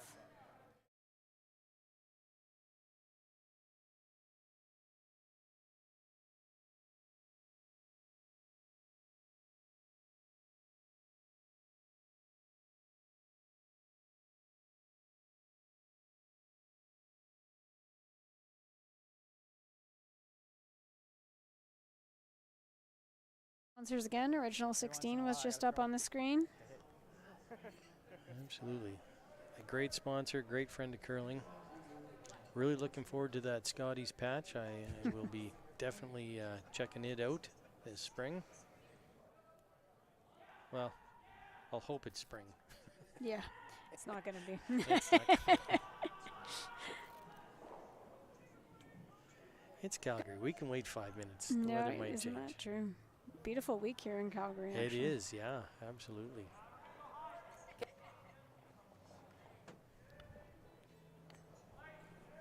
Over and off, I think. Right, Mine's so this pretty U of A solid. team, they're going to want to try to put some guards up here and 8-3. steal one is their ideal situation. Yep. So they've started with the one guard. This is the 6th end, and this is pretty pivotal in an 8-end game. They're going to want to, at worst case, give up one to Jeff Richards' team. Ideally steal. All right. Yeah, that 6th end is it's important to score in. Make it top 4. Especially Dan. in an 8-end game. Yep. I don't play the 10-end game very often anymore, but it is a huge difference. Those two ends, it's amazing how much it changes your strategy and how much quicker you need to go. Okay, good. I think the Richards team's, well, they're looking at it. I don't know if they slipped in or not. We don't have a great angle from here. I'm thinking they wanted to come in You a little like bit another deeper, one? but Okay. I don't think it changes the U of A call either way. Doesn't.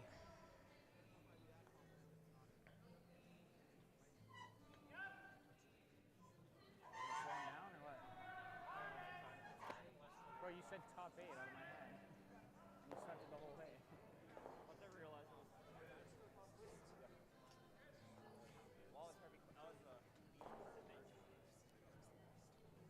He's coming in with another guard here. Mine's good.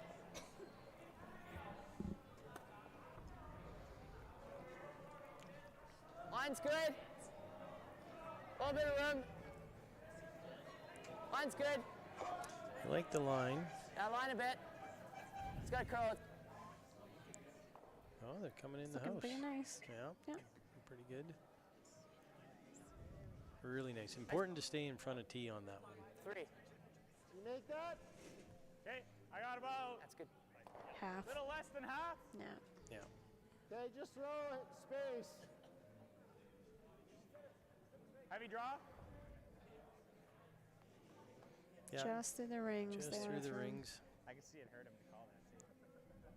My team likes to call that special weight. I don't know why we call it special weight. That's our everybody kind of special. Yeah. Yeah. We have board, we have hack, and then we have special. That's I awesome. have no idea where that term came Which from. I call like just through Just through. Yeah. or back line. The center line. This is not No, great. this is not what they wanted. They were tight, and they're going to be on the guard. And they're marking the rock because it's in the no-tick. It's on the no-tick line, so returning it back, and the thrown rock Yeah. goes away.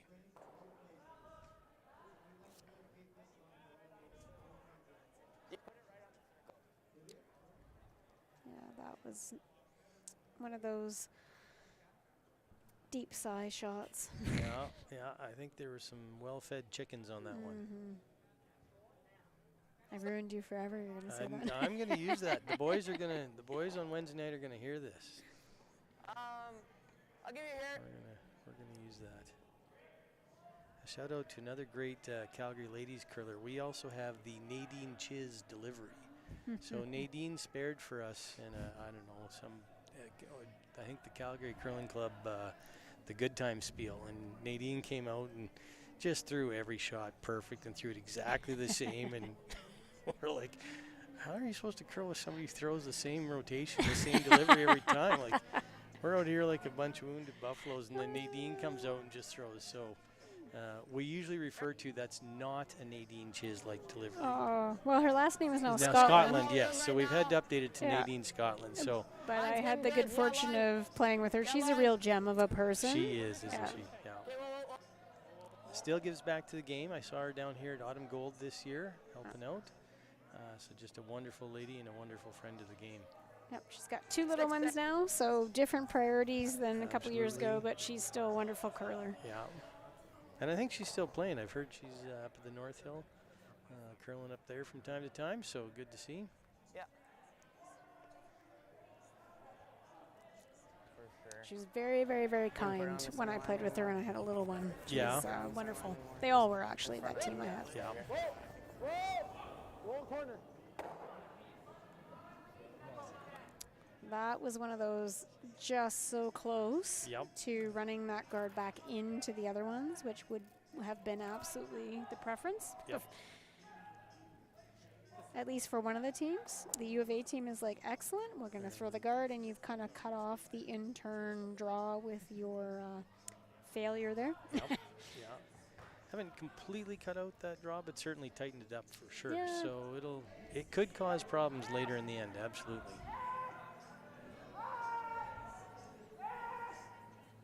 It'd be pretty massive if this U of A team could steal one here. It would Yes. really change the momentum of this game. Absolutely, yeah. Yeah. That being said, the Richard team is still saying it's okay to only score 1 here as well. I've Oh, often 100%. reminded my team that, you know what, going up 2 after the 6th end, I'd take that a lot of times. Really good. It's pretty decent. So Yeah. I think Team Richard is going to try that run back again. Cross it with your Probably. out. Cross it with your out. Is he going to take the other turn this time? He's checking in to see how he wants to throw it. Yeah.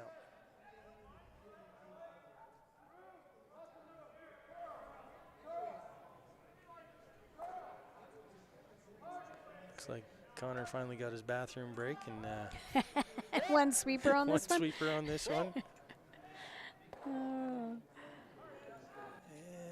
And didn't quite get the run back. Rolled the shooter a little further out at least. I can remember being in the 9th end of the Scotties in 2016, and I was debating because I kind of had to go to the bathroom, but I knew I may be drug tested, and so, but I thought, I just got to make the shots, So I Yep. had to run and go to the bathroom, and of course, I was pegged to drug test. And so then I had to have some water and hang out while the majority of my team went to have Got drinks. that drink. You're stuck.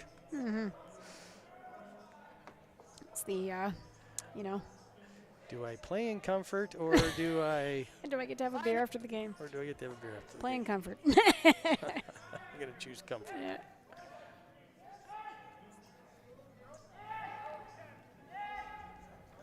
So the U of A team looking to put This the is guard back not up. looking No, awesome. I don't think that's gonna make it. So in league, you call that a pitcher of beer. That's, In uh, competitive curling, you call that like, I'm going to punch you in the throat.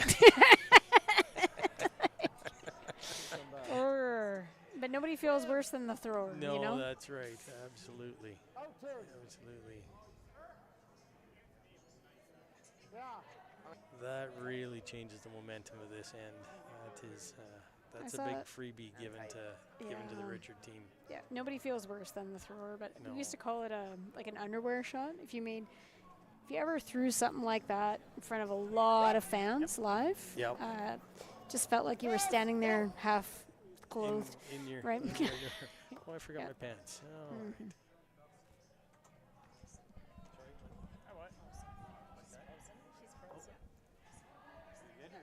right. What's wrong with that? Just hit escape. What's wrong with that? Just if it ever freezes, just hit escape. Yep. Still not bad, tight. actually, for this U of A team. They still have a chance to throw a guard on this, so Yep. that could have been worse. Yeah, the Richard team would like to clear out a little bit more than that, but Now you know how I feel.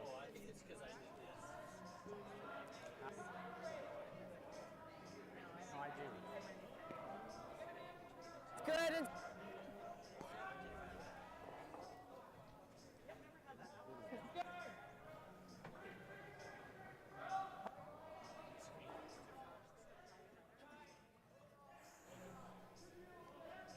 and this one looks like it's just gonna get over. They're not hogging that one. Good position, really. Yeah, no, that's a nice one guard. You like that?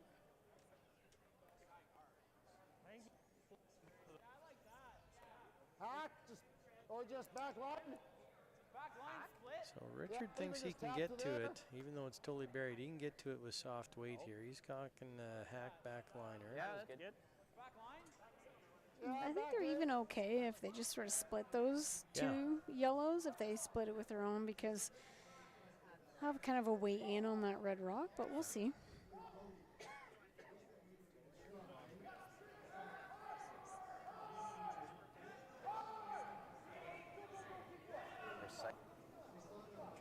Dunham here on sheet 6 has really created distance between themselves and Kozak. It's 7-3, which is now the biggest stretch amongst the sheets. Looks like they cracked a 3-ender in the 5th end to do that. So. And this is as called. Yeah, they were happy with the split there. Sort of laying the trap, but this U of A team can still, exactly. Can still kind of match it back with the hit and roll behind. Such a high guard. And they can do it on either side. Both rocks are high enough that. Feel the guard makes better. We're kind of in trouble, right? I think they're just trying to decide which is the better one to come off of. Oh, nice ball. Yeah. Perfect. I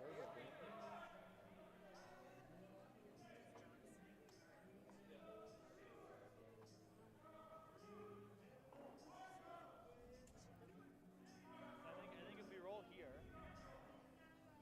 what's he gonna do?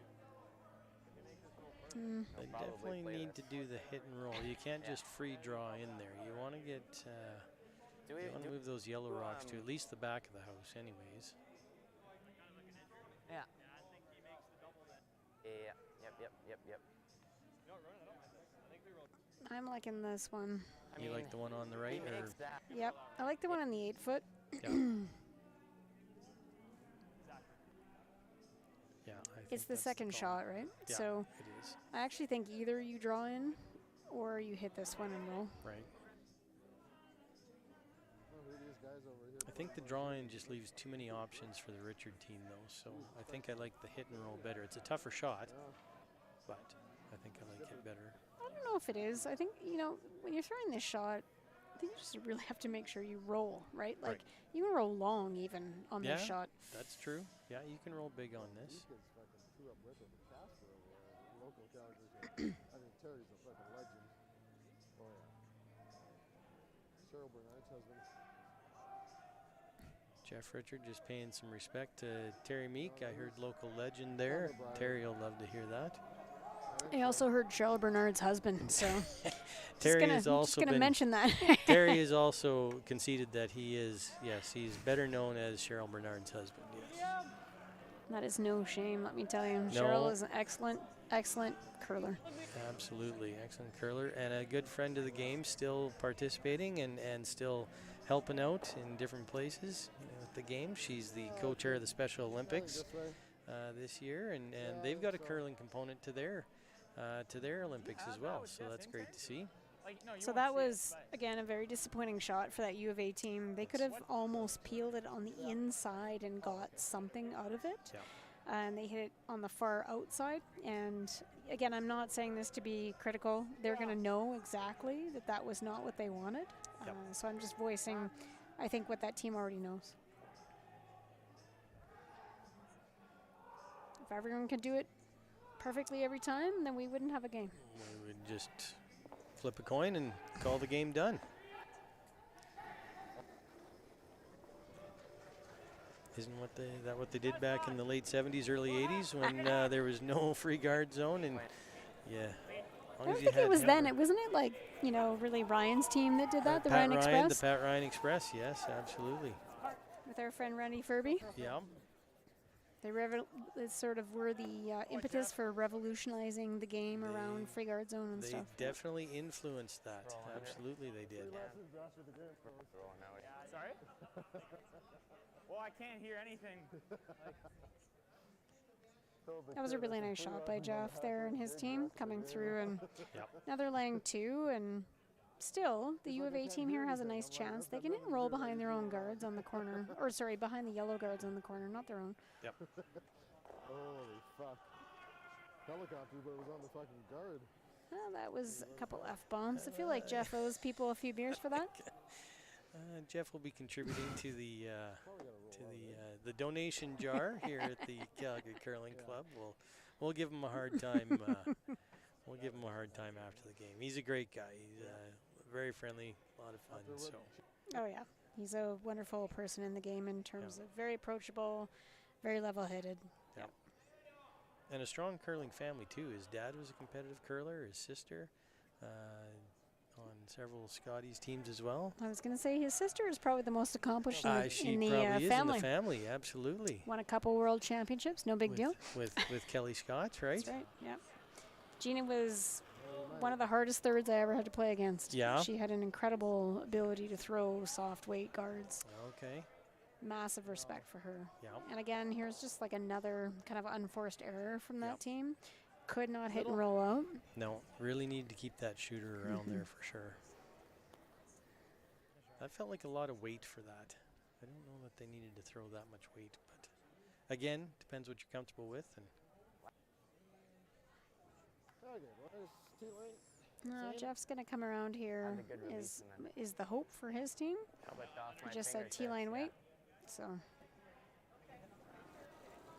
they're very comfortable with this situation. Yep. They're going to try to put this U of A team in a situation that is difficult to score 1 or more. yeah, Well, they're not going to score more than 1 right now. right.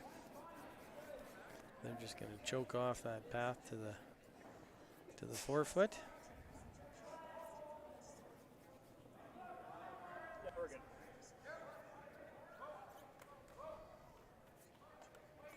Oh, goodness. Oh, Look at me. sorry. Forgetting they had a hammer. Yes. Free draw for 2. Pardon us.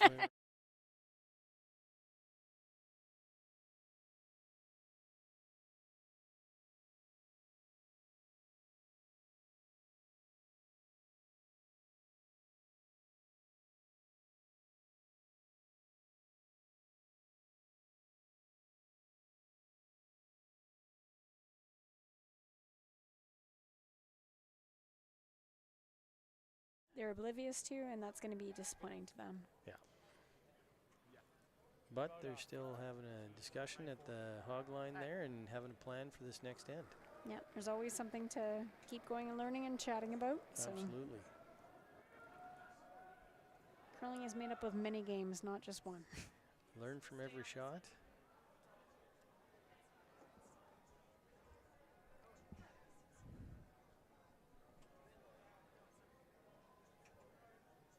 You're off, kid.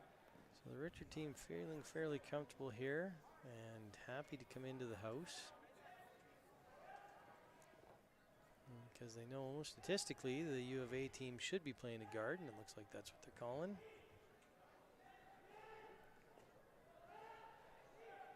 It's pretty fascinating, the paces of the games out here. We have a number of games still Could have been swept a little in the 6th end, and we have a few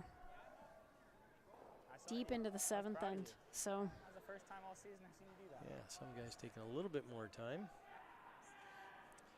These are not officially timed events, but slow play is discouraged, and the ice makers will appropriately embarrass the slow playing teams.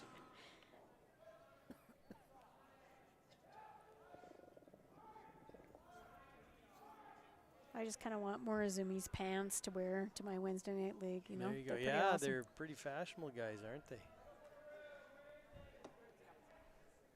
Not quite Team Norway fashionable, but pretty close. Yep.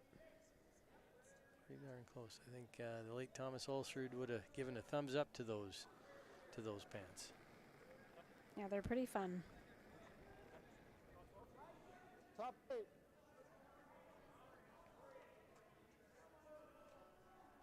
Top 8, guys. So Team Richard looking to come into top 8 here. Yeah, they're just kind of crowding the middle to make it difficult for this U of A team to put rocks into the corners. Yep. There's a cute double if I've ever seen it. Everyone wants them. Richard team commenting on the leave that they've given the U of A team. The U of A team's not getting sucked into the double. They're going to come in. Well, I know the first time they wouldn't get on it. Oh yeah, I heard the fact that I am a little surprised he's coming in this quick. I thought he'd throw up another guard, but I thought maybe when they didn't get on the first time. I think he did call the draw, didn't he? Then once Yes. they got on it, they held it. Definitely. Yeah, exactly. And the Feels a straight little guys early to live me to be behind, right? coming in with the draw, but I agree with you. Down 3. yeah. Sort of feels like they're just putting us through the paces without really having a plan. Yeah, We'll see. yeah. That's a nice shot. Nice come around, though.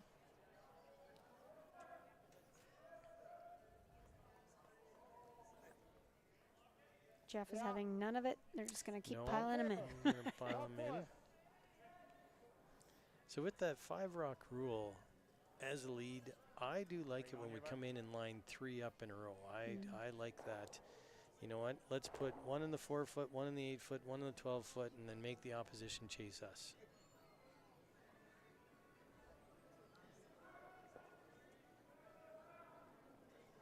You know, it was looking like Meek and Casper. It was looking like Meek was in a bit of trouble there in the 6th end, but he managed to get one with Hammer, and so they're still up a couple 3 points. Okay. They seemed like, of course, we're watching 8 sheets, so I didn't see a lot of it, but it seemed like Terry's team was pretty patient, actually, with a lot of pressure from Casper's team there. Yeah, that's a pretty experienced team. You're not gonna rattle them too often. That's his competitive senior men's team, so he's using this as a bit of a gear up for senior men's playdowns. And I'm having a total moment of how old I am because Greg Northcott is on that team. Yes, yeah, Greg's a great curler. He's a member here at the Calgary Curling Club. I play against him on Wednesday nights in our premium league. So, been around the game for a while. Greg and Terry are both former Canadian mixed champions, I believe. Not on the same team, but they're both former Canadian mixed champions. So we're not going to talk about that time that Greg beat me and my team in the semis of the Alberta mixed. Oh yeah, I'm No, maybe not so much. Actually, I will credit mixed play because I played second for Shannon Clybrink Yeah. with really honing my peeling skills as a Okay. third. I became much better playing second.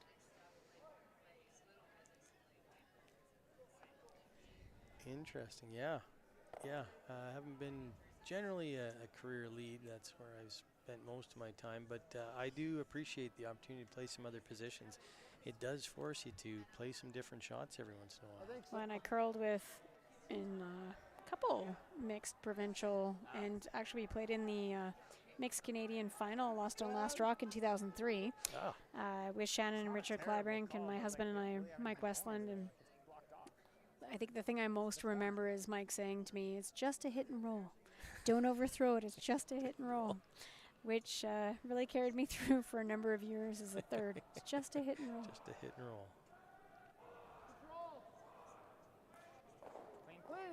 Oh, the other U of A team just threw a smoker down sheet 8 here and cleared out about 3 to 4 rocks against John Morris Team Kidby. And on our sheet, it's sort of an exercise of Team Richard just What's that? choking the rings. Kind of the goal. I think. Difficult situation at the moment for this U of A team, but they might have a chance yet to score more than one. And this is really important for the Richard team to stay focused. You know, you get up like this and you got things in control, but with this 5-rock rule, you do have to stay focused and you have to keep the pressure on, because a 3-ender can sneak up out of nowhere on you in the 5-rock rule game.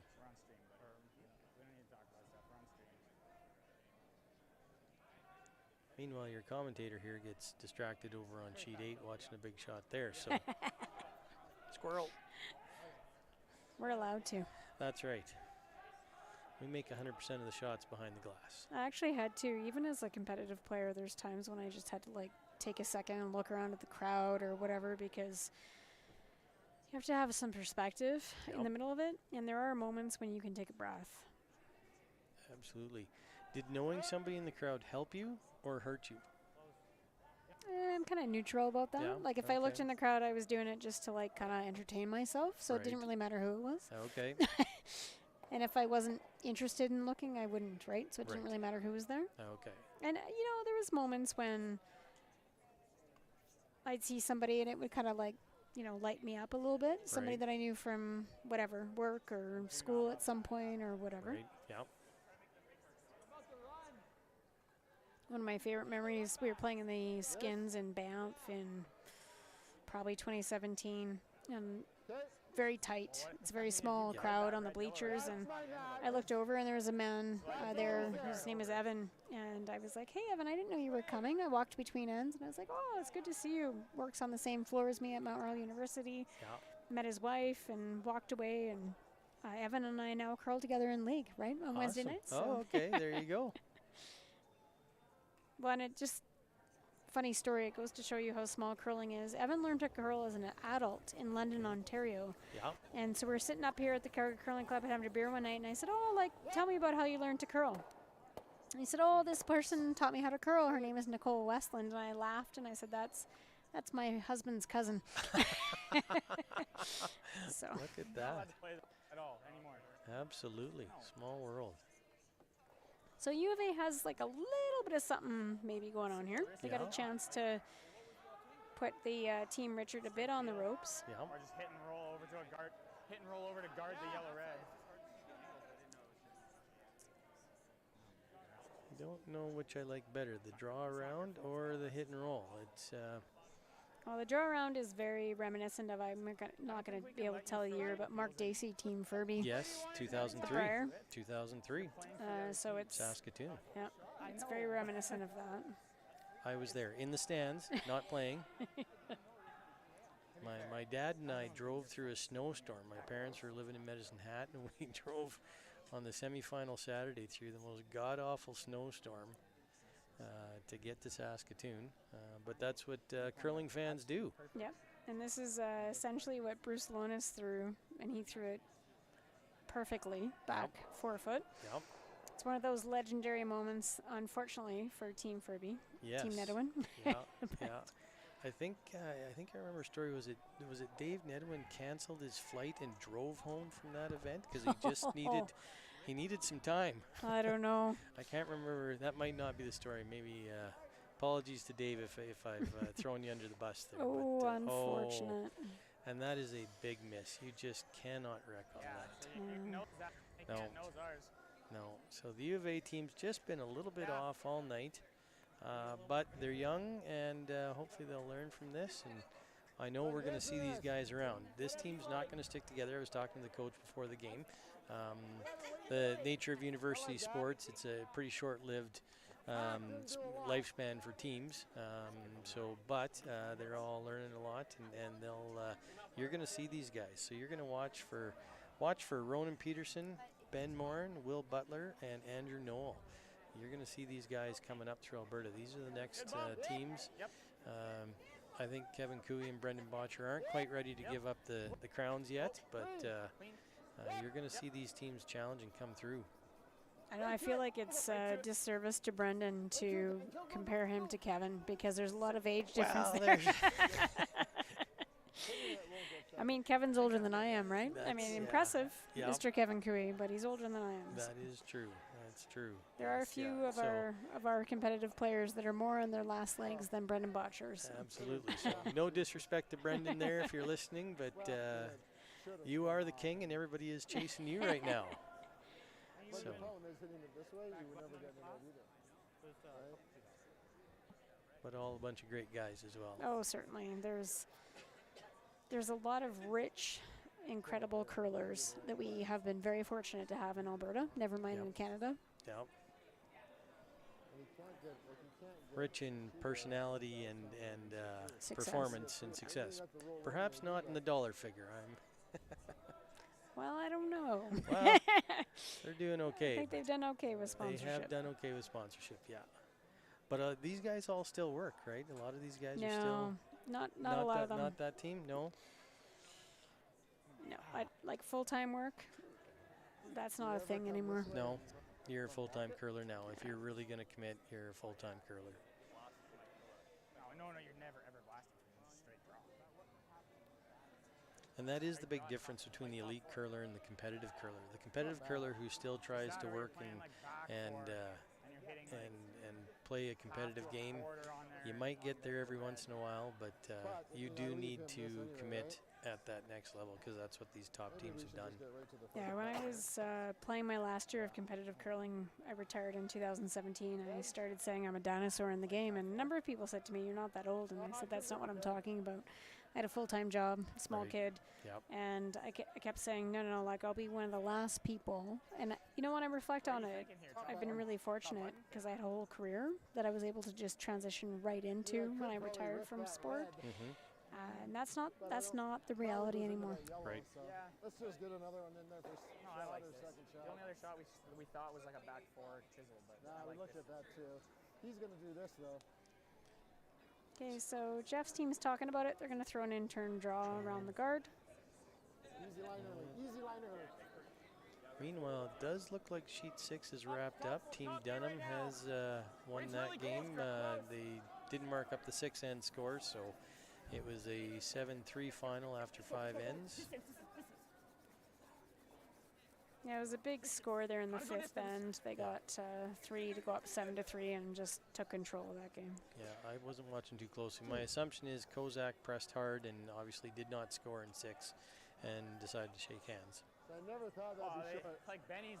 No, so Jeff came up a little short there, but it's still not fatal. He's got a nice ability to follow it down and tap it at the end of the day. So not what he was looking for, but certainly kind of in the what Sherry Madaw's team used to call the tolerance. Tolerance, yep. Or the pro side miss. Yeah. I have a lot of pro side misses. all three of us thought we had tons. Well, I claim them to be pro side misses. Tea on my own. Perhaps amateur side misses is a better description of mine. But Oh yeah. This is gonna I thought I was a little wide on you there. For him to sit two here, we're gonna have a wide. Like out of my hand, I said easy early, boy. Like don't. so the Richard team just commenting that if UFA is going to sit 2 here, they are going to have something to hit. So they're not too worried right now. I mean, even if he gets it low, and I nose that one, how's he ever? In like a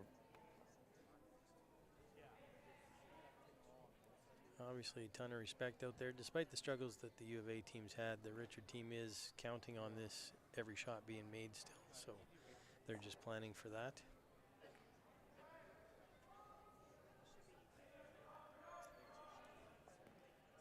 That's the way he sets it. It'd be a tough time getting to the inside of it.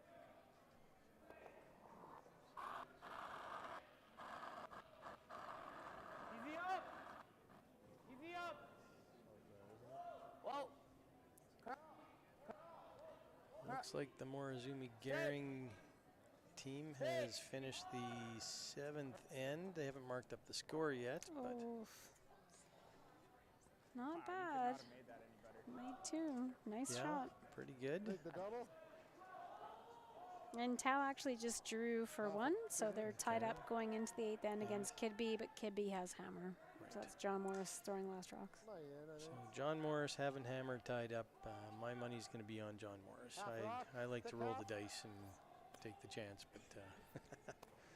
but I love how he comes out in just like a random unbranded hoodie, essentially, as if people won't know who he is. But yeah. well, I was talking to John before the Vaughn spill here, and they did actually have jackets ordered, but unfortunately they were on back order, and the back order did not come in time. So they looked at each other in the locker room and said, "Guess it's hoodies today, boys." So.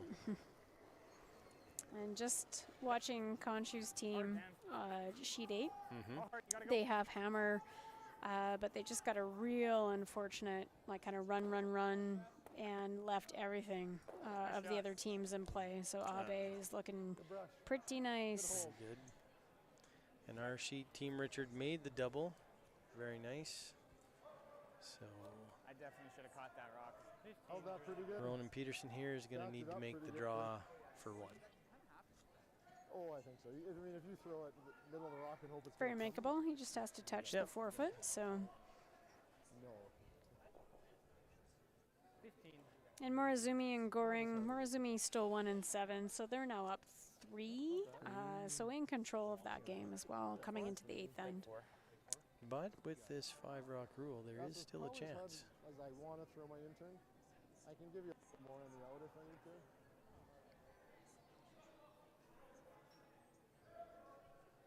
Can't believe you timed it. Have you?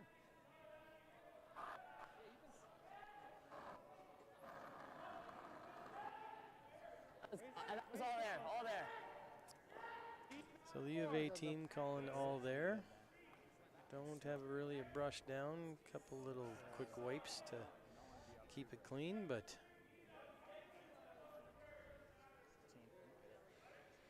Goodness gracious, Definitely needed. Ignatius. I think that's going to be handshakes. that might be a little deep. It hung Oh. in there. Calling 1 yellow. Yeah. I pointed, and that Yeah. is handshakes on our feature sheet. Or So fist pumps in post-COVID world, yeah. yeah, Richard wins that game 6-2.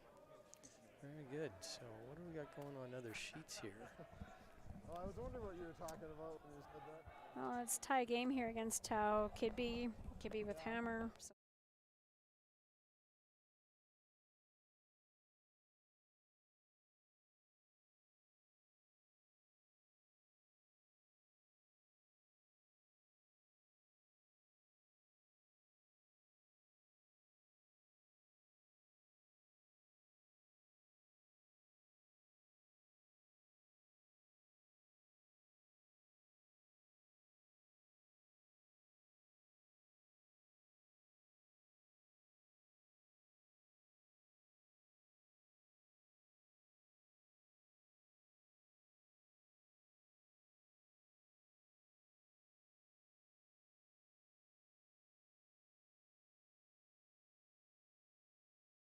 we'll see how that goes. They're only in the 7th end, though. Okay, we're going to try and pick up the action over on sheet 8 here. We're going to just adjust our cameras and bring in the split screen from sheet 8. So we're not going to follow these rocks, but you'll see the delivery and the end of the house as best we can with our camera angles.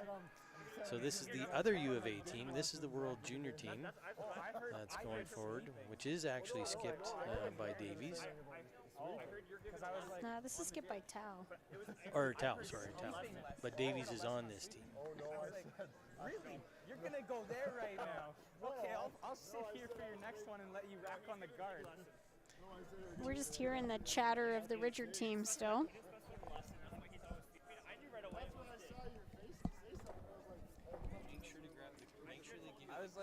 I was like, this fucker's really calling me out on sweeping. Like, bitch, please, I'll just sit here and let you rack on every So guard. Tau's team is trying to come right down to this. Looking pretty nice.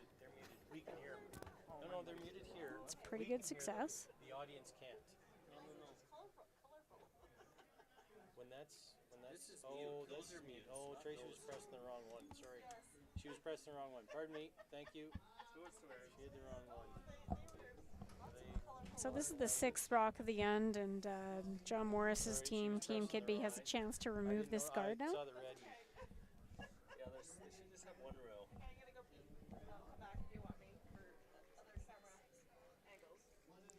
Which they've done successfully. So Tau's team is a little bit kind of against the ropes, but he's going to throw another guard. It's the right call. And I'm just feeling sorry for Parker Conshue's team on sheet 7. They're just getting hemmed in by this Team Abe. Yeah, it's not looking good for them right now, is it? Parker's going to try a run back here. Meanwhile, over on sheet 8, which you can see on your screen, we're looking for, I think they called a guard on this one. They sure did.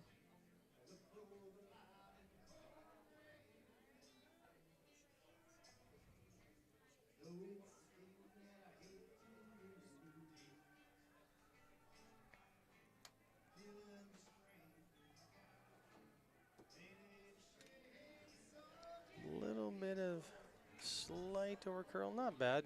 Yeah, it doesn't matter. John's going to have to go after it. He's going to rip it.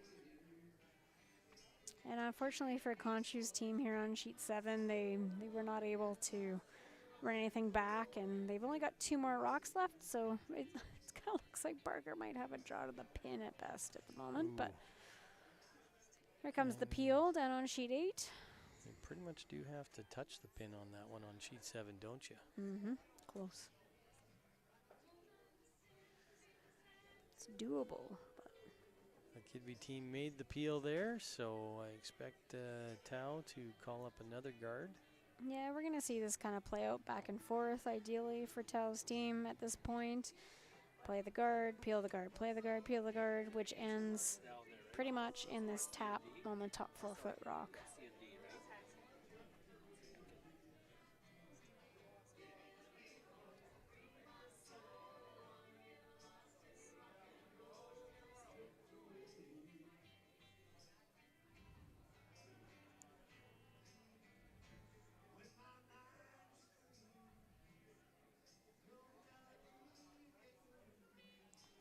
Looking a little hot coming in here. I think he's got a bit more weight than he wants. Yeah, it's not awesome. No, he definitely wants this a little bit higher.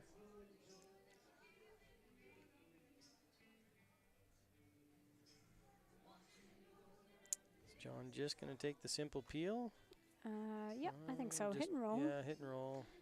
He'll make the double, but you don't have That's to not be terrible, but you don't have to be cute with it, right? That's right.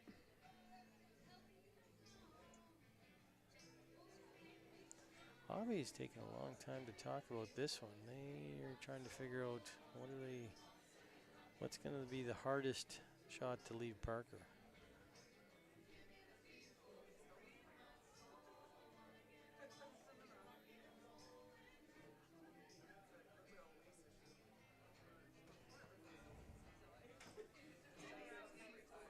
Yeah, Meek looks like in pretty good control there on sheet 2. They're 2 up with, so they're doing all right. Yep.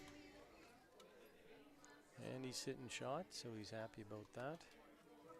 All right, here comes this rock for Team Kidby. Yeah, Braden Moscowy, good to see him back. And there's another guy that can throw some heat. Just missed that one. Just missed the double, but importantly, rolled it over and just hung the shooter. How many of those little outside biters have come back to help you or haunt you in your career, Amy? Well, I always remember Shannon calling them flobs. Flobs, yes. I was going to throw flob out, but I didn't know if I... Well, funny we'll little, just call funny, them funny little outside biters. biters. That's right. The family-friendly version of the funny little outside biter, yes. All right, so Abby probably wanted that guard to be a little further over. So Parker's going to have a chance to double, but I'm still not feeling great about Parker's options here. No, he's still going to have to draw the pin on his last one, and that's... So this guard is pretty much as good as they could have given. Yep. On sheet 8 here, the sheet we're looking at. And John just called the simple peel. He's not even going to try the double. He's just going to keep it clean. Still like a little bit of a set out there by Braden, Definitely. but I think it... I don't know, my friend. Oh, just, Yeah, oh rubbed boy, it. just rubbed it. John has a wry smile as he looks back. Yeah, that was definitely just a little set on his release. He wasn't super clean with that. And we will punish you at the Calgary Curling Club if you set that rock on your release. You need to release it clean. So Tao looking for a high guard to come back with.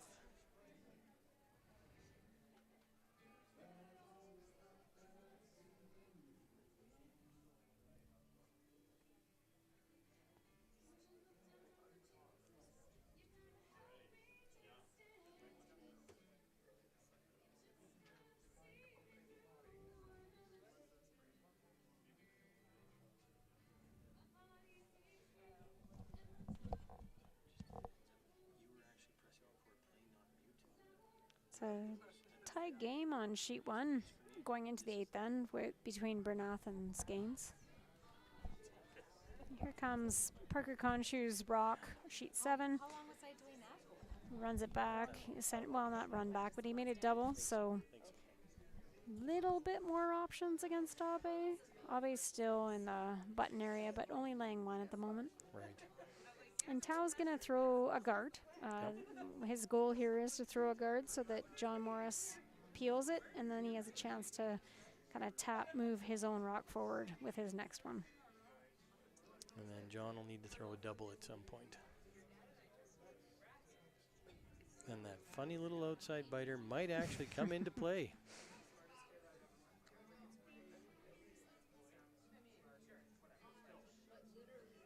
They're trying to make this just keep coming towards the center line. It's looking pretty darn okay. Grab as much of that center as they possibly can. Yep, so mission accomplished. yeah, John's just going to rip it.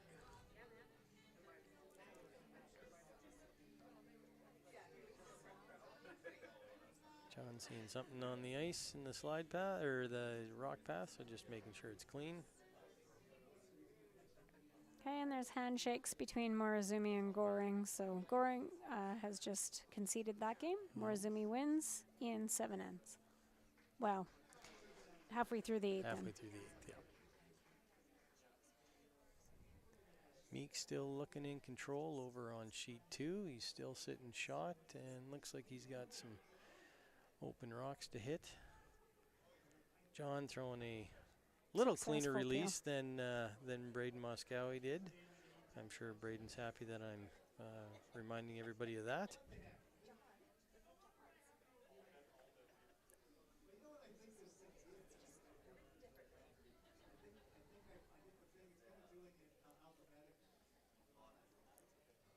Is Parker playing the run back here?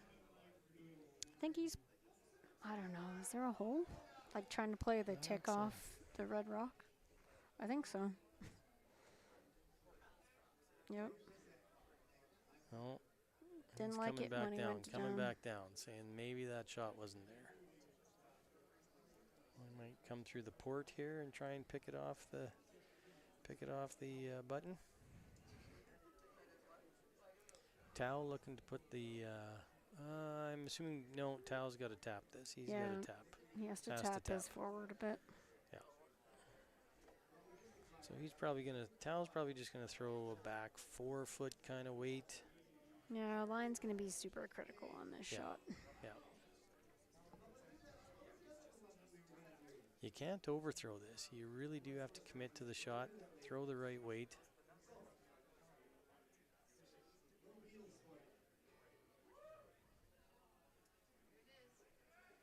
That looks like a bit more weight than I expected, but maybe not. They are sweeping. No, he's calling it outside. I'm not sure why they were sweeping there. Yeah, I was gonna say. Not sure. Yeah, I'm not sure what. There was not felt alignment. like a little bit of a panic. Yeah, not alignment there. And is he shot at least? It's close. Oh, John just goes to shake hands. John so says it's red. And agreement, yep. So we got. So Kibbe's team wins over Tao. Conshu coming down here, attempting to get this rock. On sheet 7, I don't know if our camera operators can get there I'm fast cringing. enough through. Oh my and goodness, he picked what it a out shot, through actually. Yeah. through the hole. Very Look nice at shot by that. Parker. That was a peach. That was a tough shot. That was a tight hole to come through. We got some cheers and taps on the window up here. And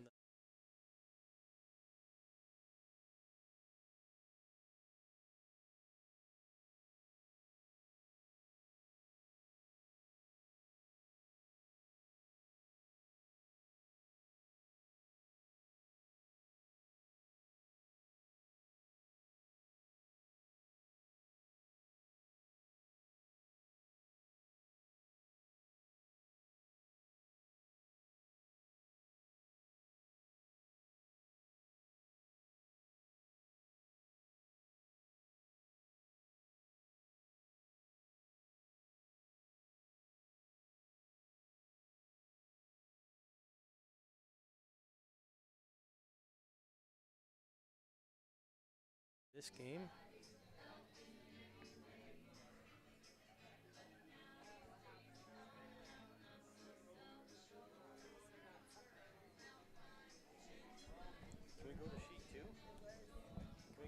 two. Gonna get to sheet two.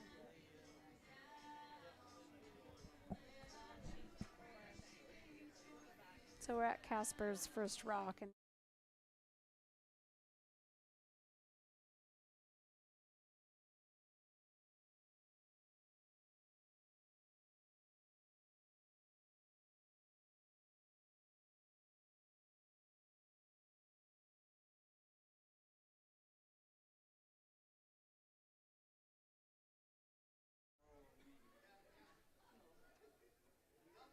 so Skeins and Bernath tied, and Bernath has hammer in 8. An 8. Libis is 1 up on Johnson, just starting the 8th end, and Johnson is without hammer, needs to steal to tie.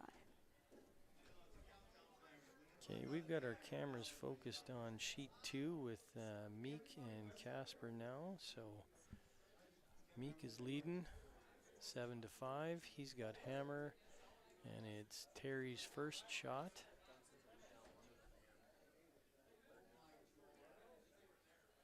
Looks like he's going to play the run back or just a simple peel.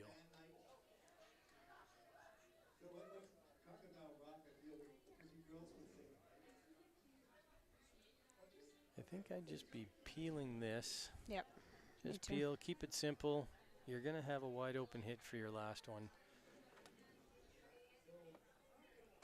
You have the luxury of, well, they'll have to hit and stick, because theoretically Casper'd come down, hit Terry's back 4 foot, sit 3, and pray. So Terry does not want to nose this. He definitely wants to peel this off.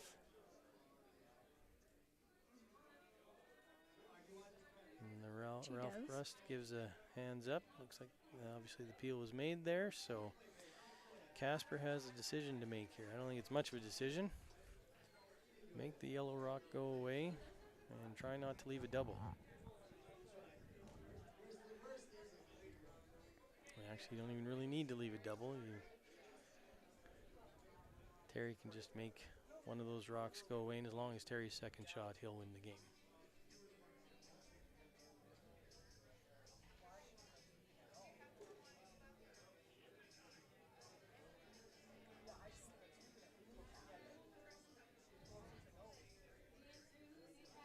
Now Casper's shot is on its way.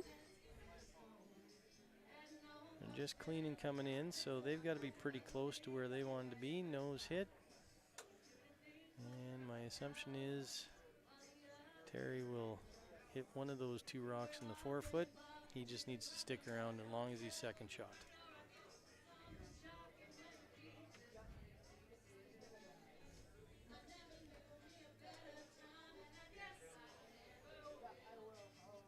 I think you'll see Terry throw a soft weight takeout to make sure he sticks around, or give him the best chance to stick around anyways.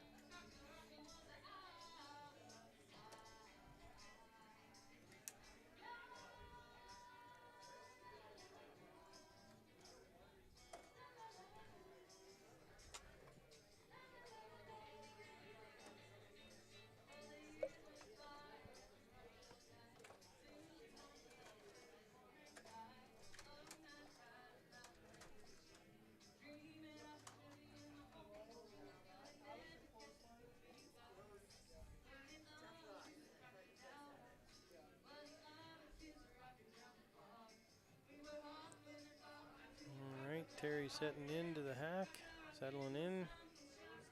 He has a very deliberate routine as well.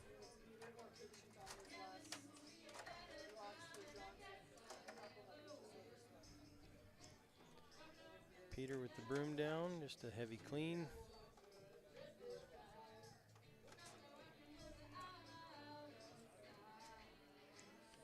It's pretty routine to me. Pretty close, yeah.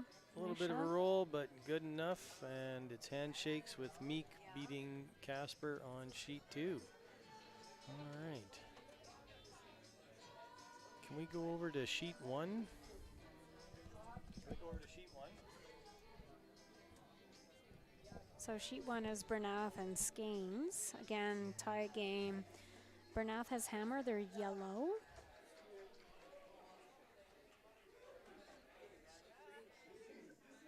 Right now there's a number of rocks in play, and they're just trying to peel a red guard. So here comes Bernath. He's playing the odds here. Yeah, Skeins looks to be shot right now. Definitely. Yeah. Peeled the guard nice.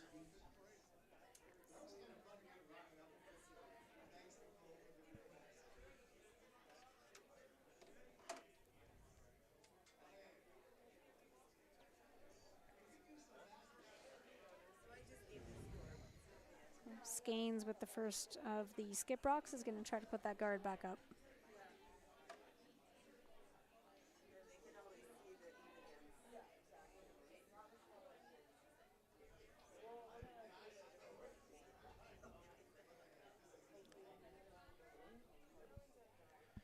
I think those overlapped rocks in the 8 and 12 foot are definitely benefiting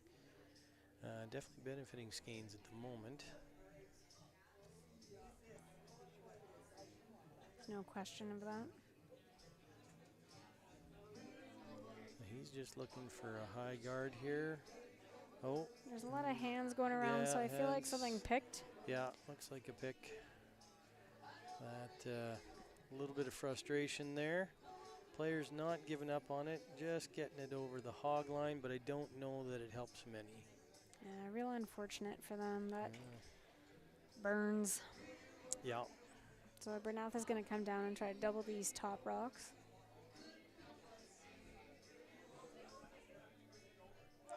So Skeins will have to respond with another guard and hope the single guard is good enough.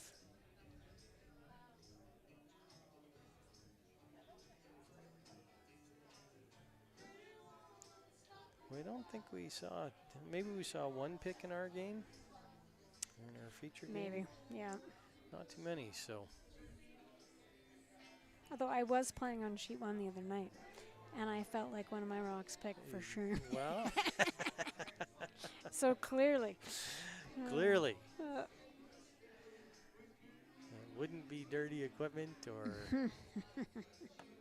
Were brooms down, Amy? Were brooms down? It was actually in my hand, so. Oh, your hand, yeah. okay. And we got a nice, and really nice shot. picks the Skeins rock off the 4-foot as well. Really good, so. Now they're going to try to probably freeze to that rock, which is. Freeze, or is he calling the hit and flop and sit behind the guard? That's a really high guard. Oof. Yeah, sure is. I don't know that helps you a whole bunch, but at this level and with the weight these guys can throw, even the perfect freeze, if it's wide open, isn't safe. Now that being said, they would want the shooter to stick around, so. So this is Skeins' last rock. Make him throw, essentially. Yep. Yeah, always make your opponent throw. Looks like they're knifing that rock, trying to get it to come over. It's a new term to me, knifing. Knifing? I know what you mean, but Yep. I haven't used it. Haven't used it? It's pretty wide open here for Yeah.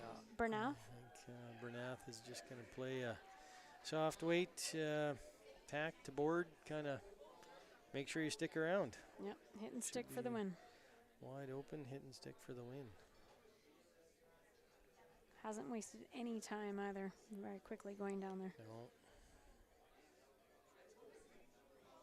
Meanwhile, Johnson is in a decent position here. He needs to steal one to keep her going into the extra end, and he's got a decent setup if he can make this shot with his first.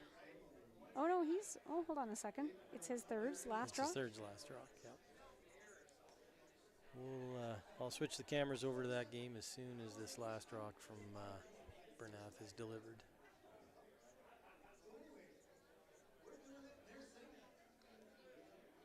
The sweepers are on it pretty quick.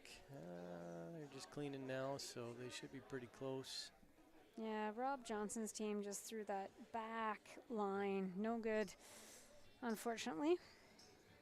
Meanwhile, The hit and stick for the win for Bernath Bernath. has made that shot. Yep. Absolutely. For the win. Can we go over to sheet 3?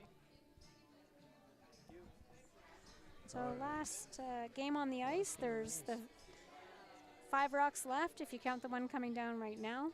And really, Libis is looking in very good position given that last rock by Team Johnson at the back of the rinks. Coming in deep, yeah. So Rob's just taking a look here at what he can do with those red rocks to increase his odds, which are low at the moment. Low at the moment, yeah. He's got to score 2 without hammer. And you don't have any guards. That's a tough place to be.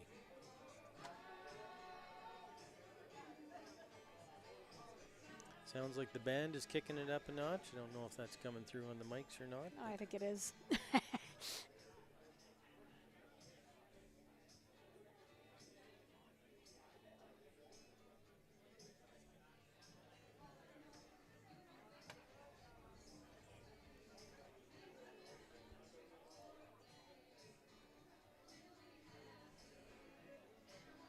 Rob just getting set up in the hack here.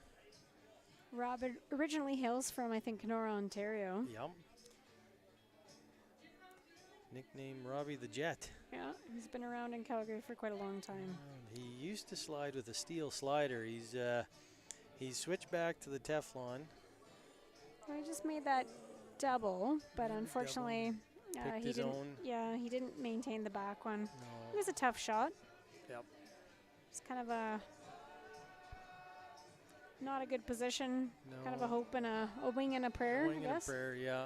Libis is going to make this go away, And that'll be pretty much the end of it. and that will be it if Libis makes it goes away. Well, if he makes this go away, if he rolls out, then Rob can throw around that guard. But That the is guard true. is Yeah, it's pretty not in high. great position. Yeah. Pretty high, and you'll Pretty far off probably the be side. Yeah. you'll be out in the wings. So Libis would have a wide open draw to the 8-foot if he wanted to take it on.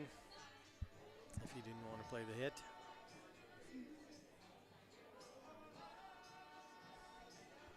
Libis sticks around here, it's going to be pretty tough for Johnson. So. I agree with you.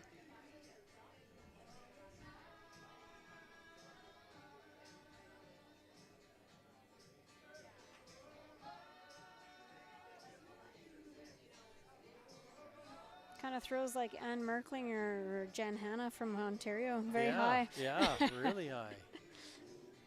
I mean, those are very good curlers I'm talking about, so I'm not Absolutely. insulting anyone. No, just a style. And that's the great thing about the game is there's a lot of different styles and none are really wrong. So Libis hitting and rolling out there.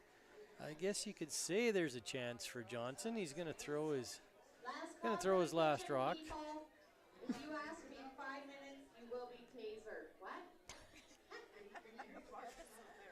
And the bartender's getting a little out of control at the Calgary Curling Club tonight. Pointed. I would call her pointed. Pointed, yes. Yes. All right, so Rob's going to just go around this guard ideally and then force a draw for the win. Yep.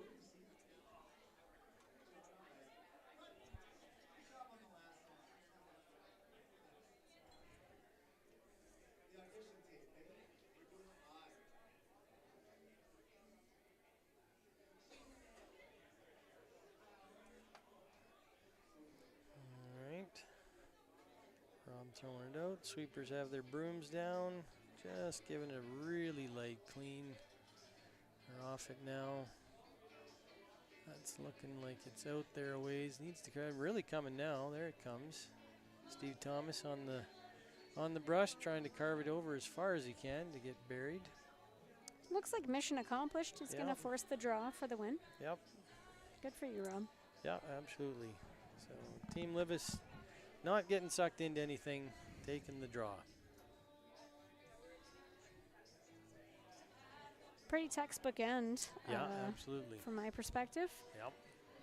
Just needs to be close to the 8-foot for the win. Yep. Which you will always welcome if you're that team. Absolutely. Team Libis is playing three-handed. I don't know the story on why they're short, but that's not as big of a detriment as it used to be. I was going to say, as we saw in Lethbridge a couple years ago at the bar, it turns out. Yeah, absolutely. I mean, it's very demanding on the fitness of the sweepers, but Absolutely.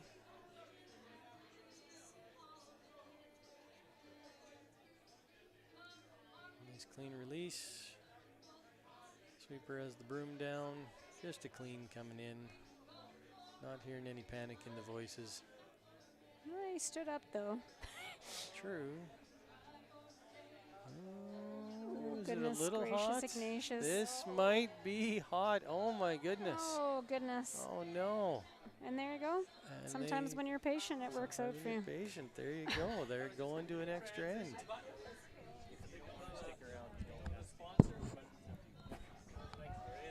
All right, we're going to an extra end.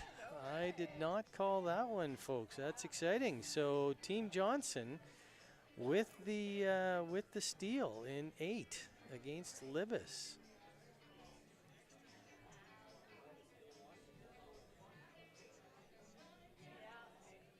They are resetting and taking the rocks back down to the away end.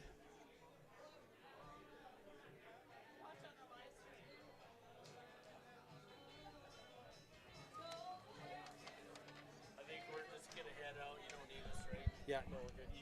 Yeah, I'll end it. Yeah, I'll take care of it. Yeah, great. Thanks, guys. Yeah. Good work tonight. Hey, really appreciate it. Thank you so much.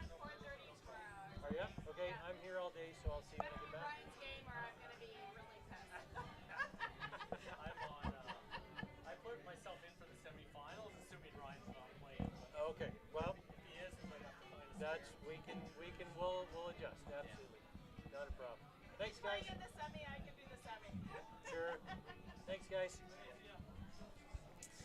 All right. So, Team Johnson setting up at with the first rock of the 9th end. So they're going to look for a little cleaner end.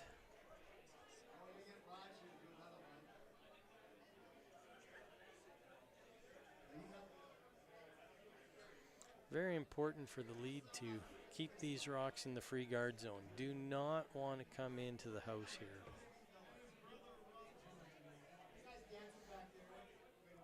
Looking pretty good. Not looking like any danger of coming in here. So should be mission accomplished from the Johnson lead and getting his rock in there.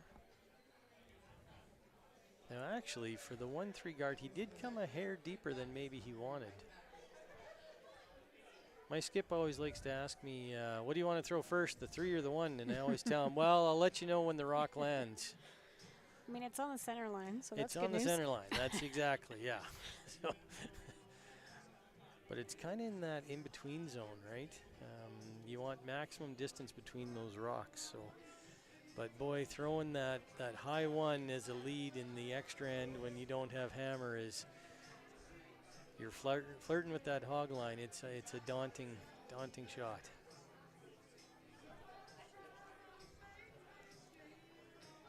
Team Libis looking to come around here.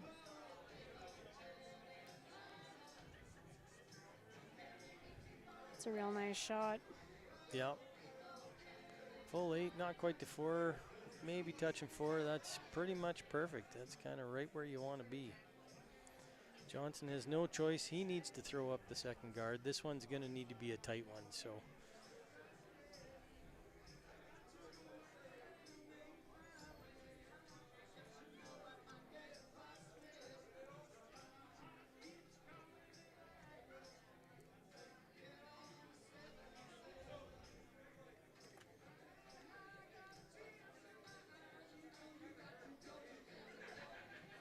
Hands are going up saying it's a little bit hot. They definitely do not want this one to come in the house, but it looks like it is. So sweep it around, come around that rock in the house, and then try and bury it. Now they're behind tee, definitely not what they wanted. Shot though. Shot rock for now. That was real important. Yes, yeah. Because if you lose the guard, you still have a chance to force something with 2 rocks better. Yeah, exactly. Now, if you're Libis, do you chase or do you Draw in there. The one thing is it came deep enough that if he freezes, Johnson can still get back in there. And actually, it kind of looks like the third rock in would be on the pins. So.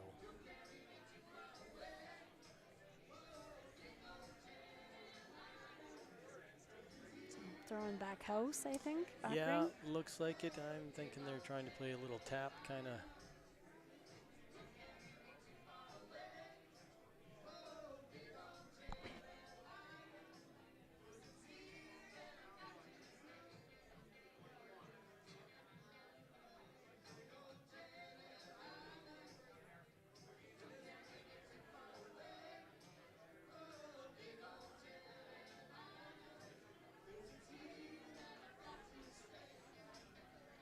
Really close on the sweep here. The weight looks perfect. Nice little tap, yeah. And so red's now laying 1-2.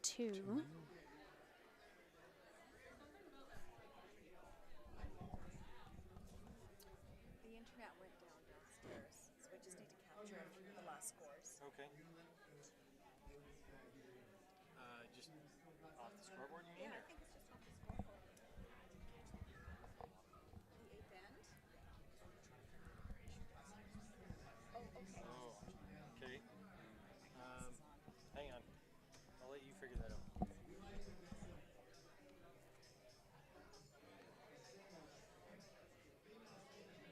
Okay, seconds rock's coming down now. They're going to want to try to put one right in the rings in the 4-foot here. Kibby got one. Just got one.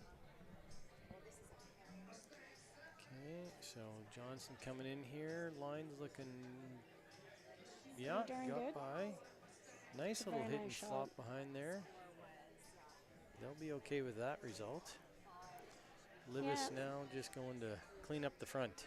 Smart play.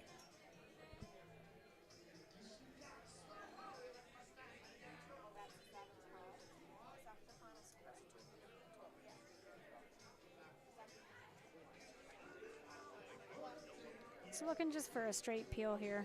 Yeah, no need to be fancy. Just make the rock go away and make sure the shooter doesn't stay, more importantly. Looks textbook based on the body language. Yeah. There was definitely no panic there. So Johnson's going to replace that guard. This kind of looks like a replay of the last end of Tao and Kidby. Yes, it does. Gonna keep throwing Very guards, similar peeling setup. guards, throwing guards, peeling guards till we Yeah. get closer to the end of this Yeah. end. Yeah. There's a couple more rocks in the back of the house on this one versus what Tao Kidby had, so that could result in a jam that changes the end. And second rock for Rob's second. Just trying to throw halfway-ish guard. Yeah. Steve Thomas, longtime Calgary Curling Club member, out of Manitoba originally. All around great guy and supporter of the game as well. And looking like a pretty perfect guard. That's pretty much right where Rob had tapped his broom, so Libis will go back and just peel it off.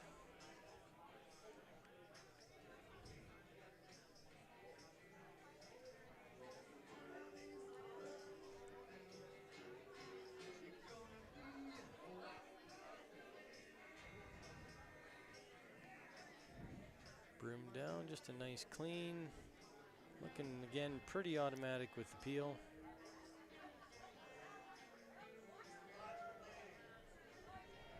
And as predicted, we're just gonna kind of play this out for a while. Wow. Guard, peel, guard, peel, guard, peel. Makes it easy for commentating. Yeah. Checkers, really. Yes.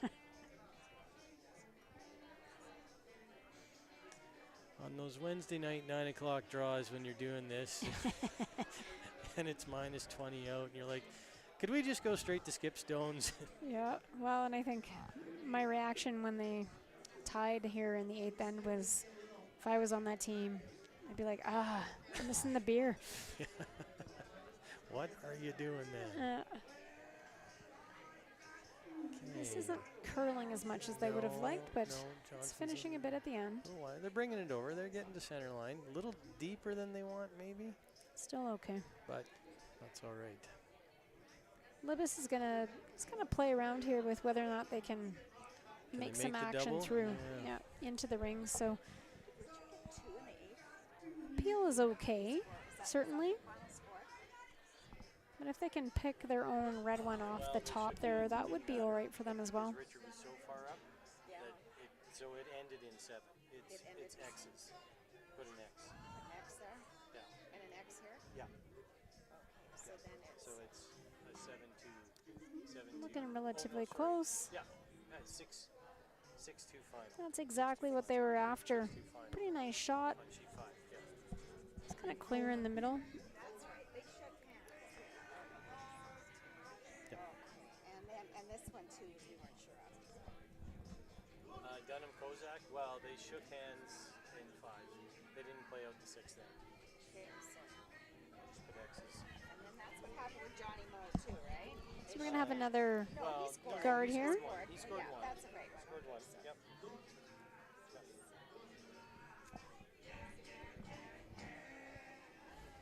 Third rocks.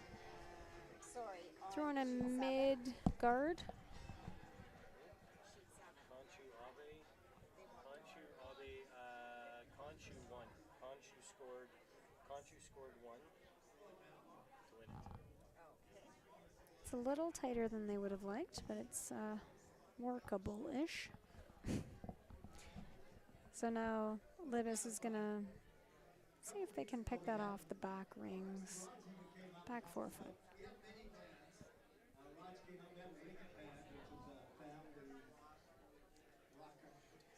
Conchu scored his game, right, Amy? Yeah. He had that nice peel and had the top rock. At least one. I'm least not one, sure yeah, if he it was scored 2, but Yeah, we're gonna call it as 1.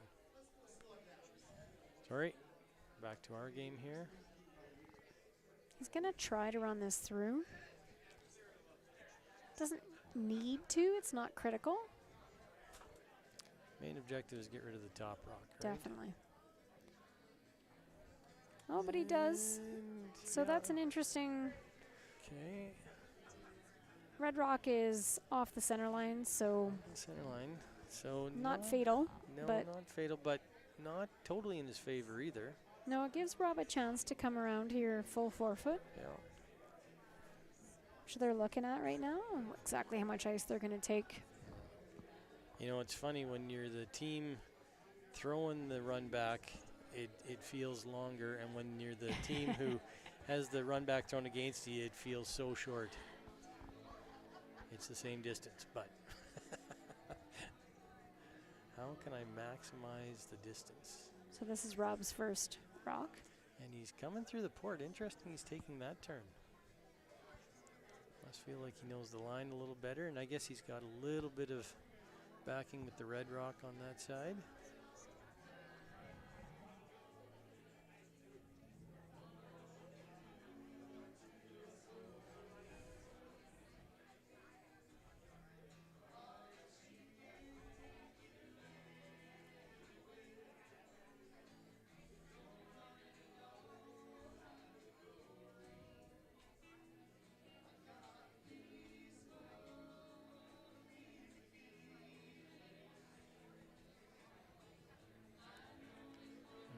Rob coming down with his first of his 2 stones.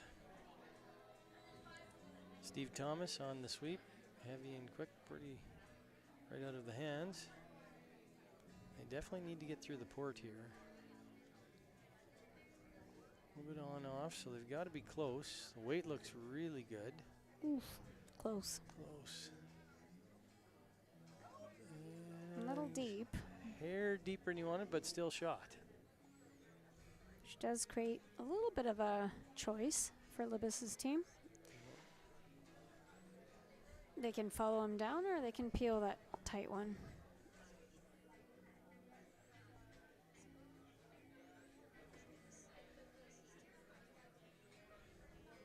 Or they can draw. He's true.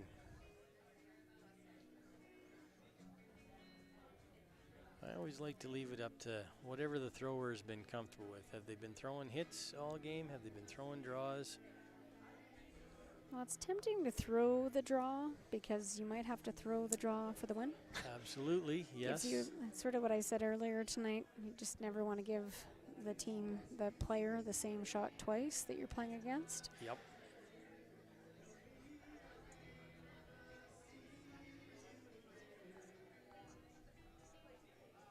But you also don't want to narrow your options. No.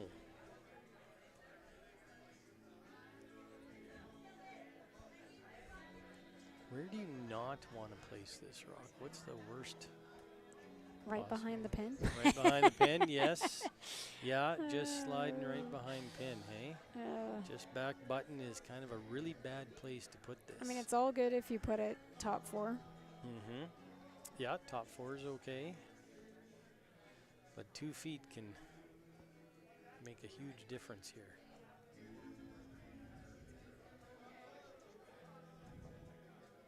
Yeah, I don't mind this. Yeah, looks like he's elected to play the peel. You wonder if missing that last shot in 8 is in his head, though. Hopefully not. I mean, these things happen, but Absolutely. it can, you're right, it can sort of nest into your head. Absolutely. Some guys like having, okay, I'm going to make it this time and get the second chance at it. And other guys are like, no, you know what? I just don't have draw weight tonight. One of the most beautiful examples of that was at the Scotties in 2020. Carrie Unerson lost the chance to win in 10 against Rachel Homan and then made an incredible shot in the extra end for the win. So right, yes. you can see it. It happens. Yep.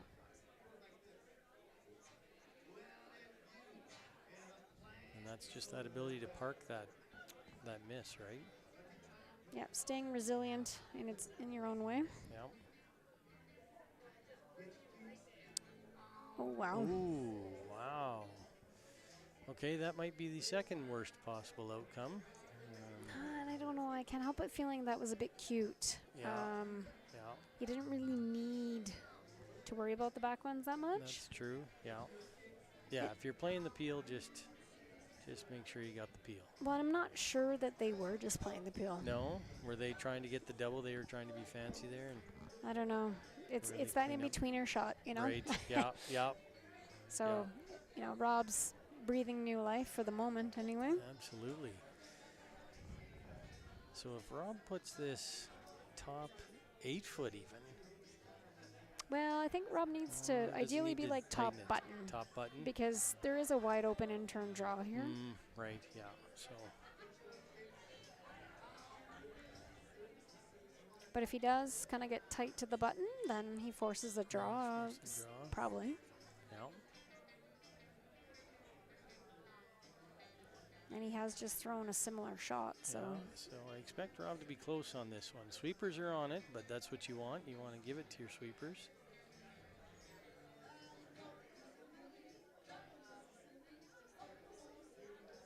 They're looking pretty good here. It might be a hair shorter than they want, but they're going to bring it in as tight as they can. Full 8, touch a piece of 4. Pretty good. Maybe would have liked to be another foot for sure. Definitely. Yeah. So Livis has to, now he has to draw the 4 foot. Touch a piece, good piece of the 4 foot. Yep. And again, this is sort of what you play for ideally as a skip. Absolutely, You have a chance with some, well, in this case, one strong sweeper. Yep. But should be very close to being in the zone. And these kids should be in plenty good enough shape that that's not a problem for them.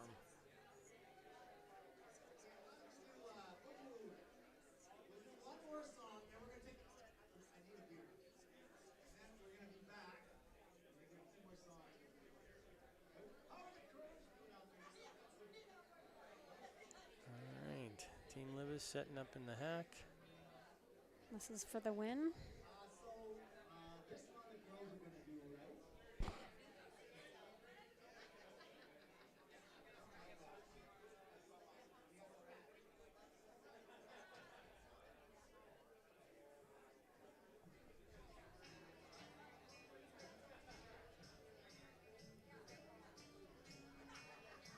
Sweeping it all the way. Yeah, I did last end too.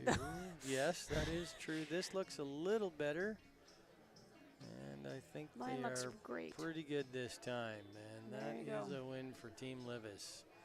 Amy, thank you so much for sticking around. Can't say thanks enough from Original 16 Men's and the Calgary Curling Club. Hope you enjoyed yourself. Yeah, I appreciated the opportunity. Thanks for chilling with me tonight.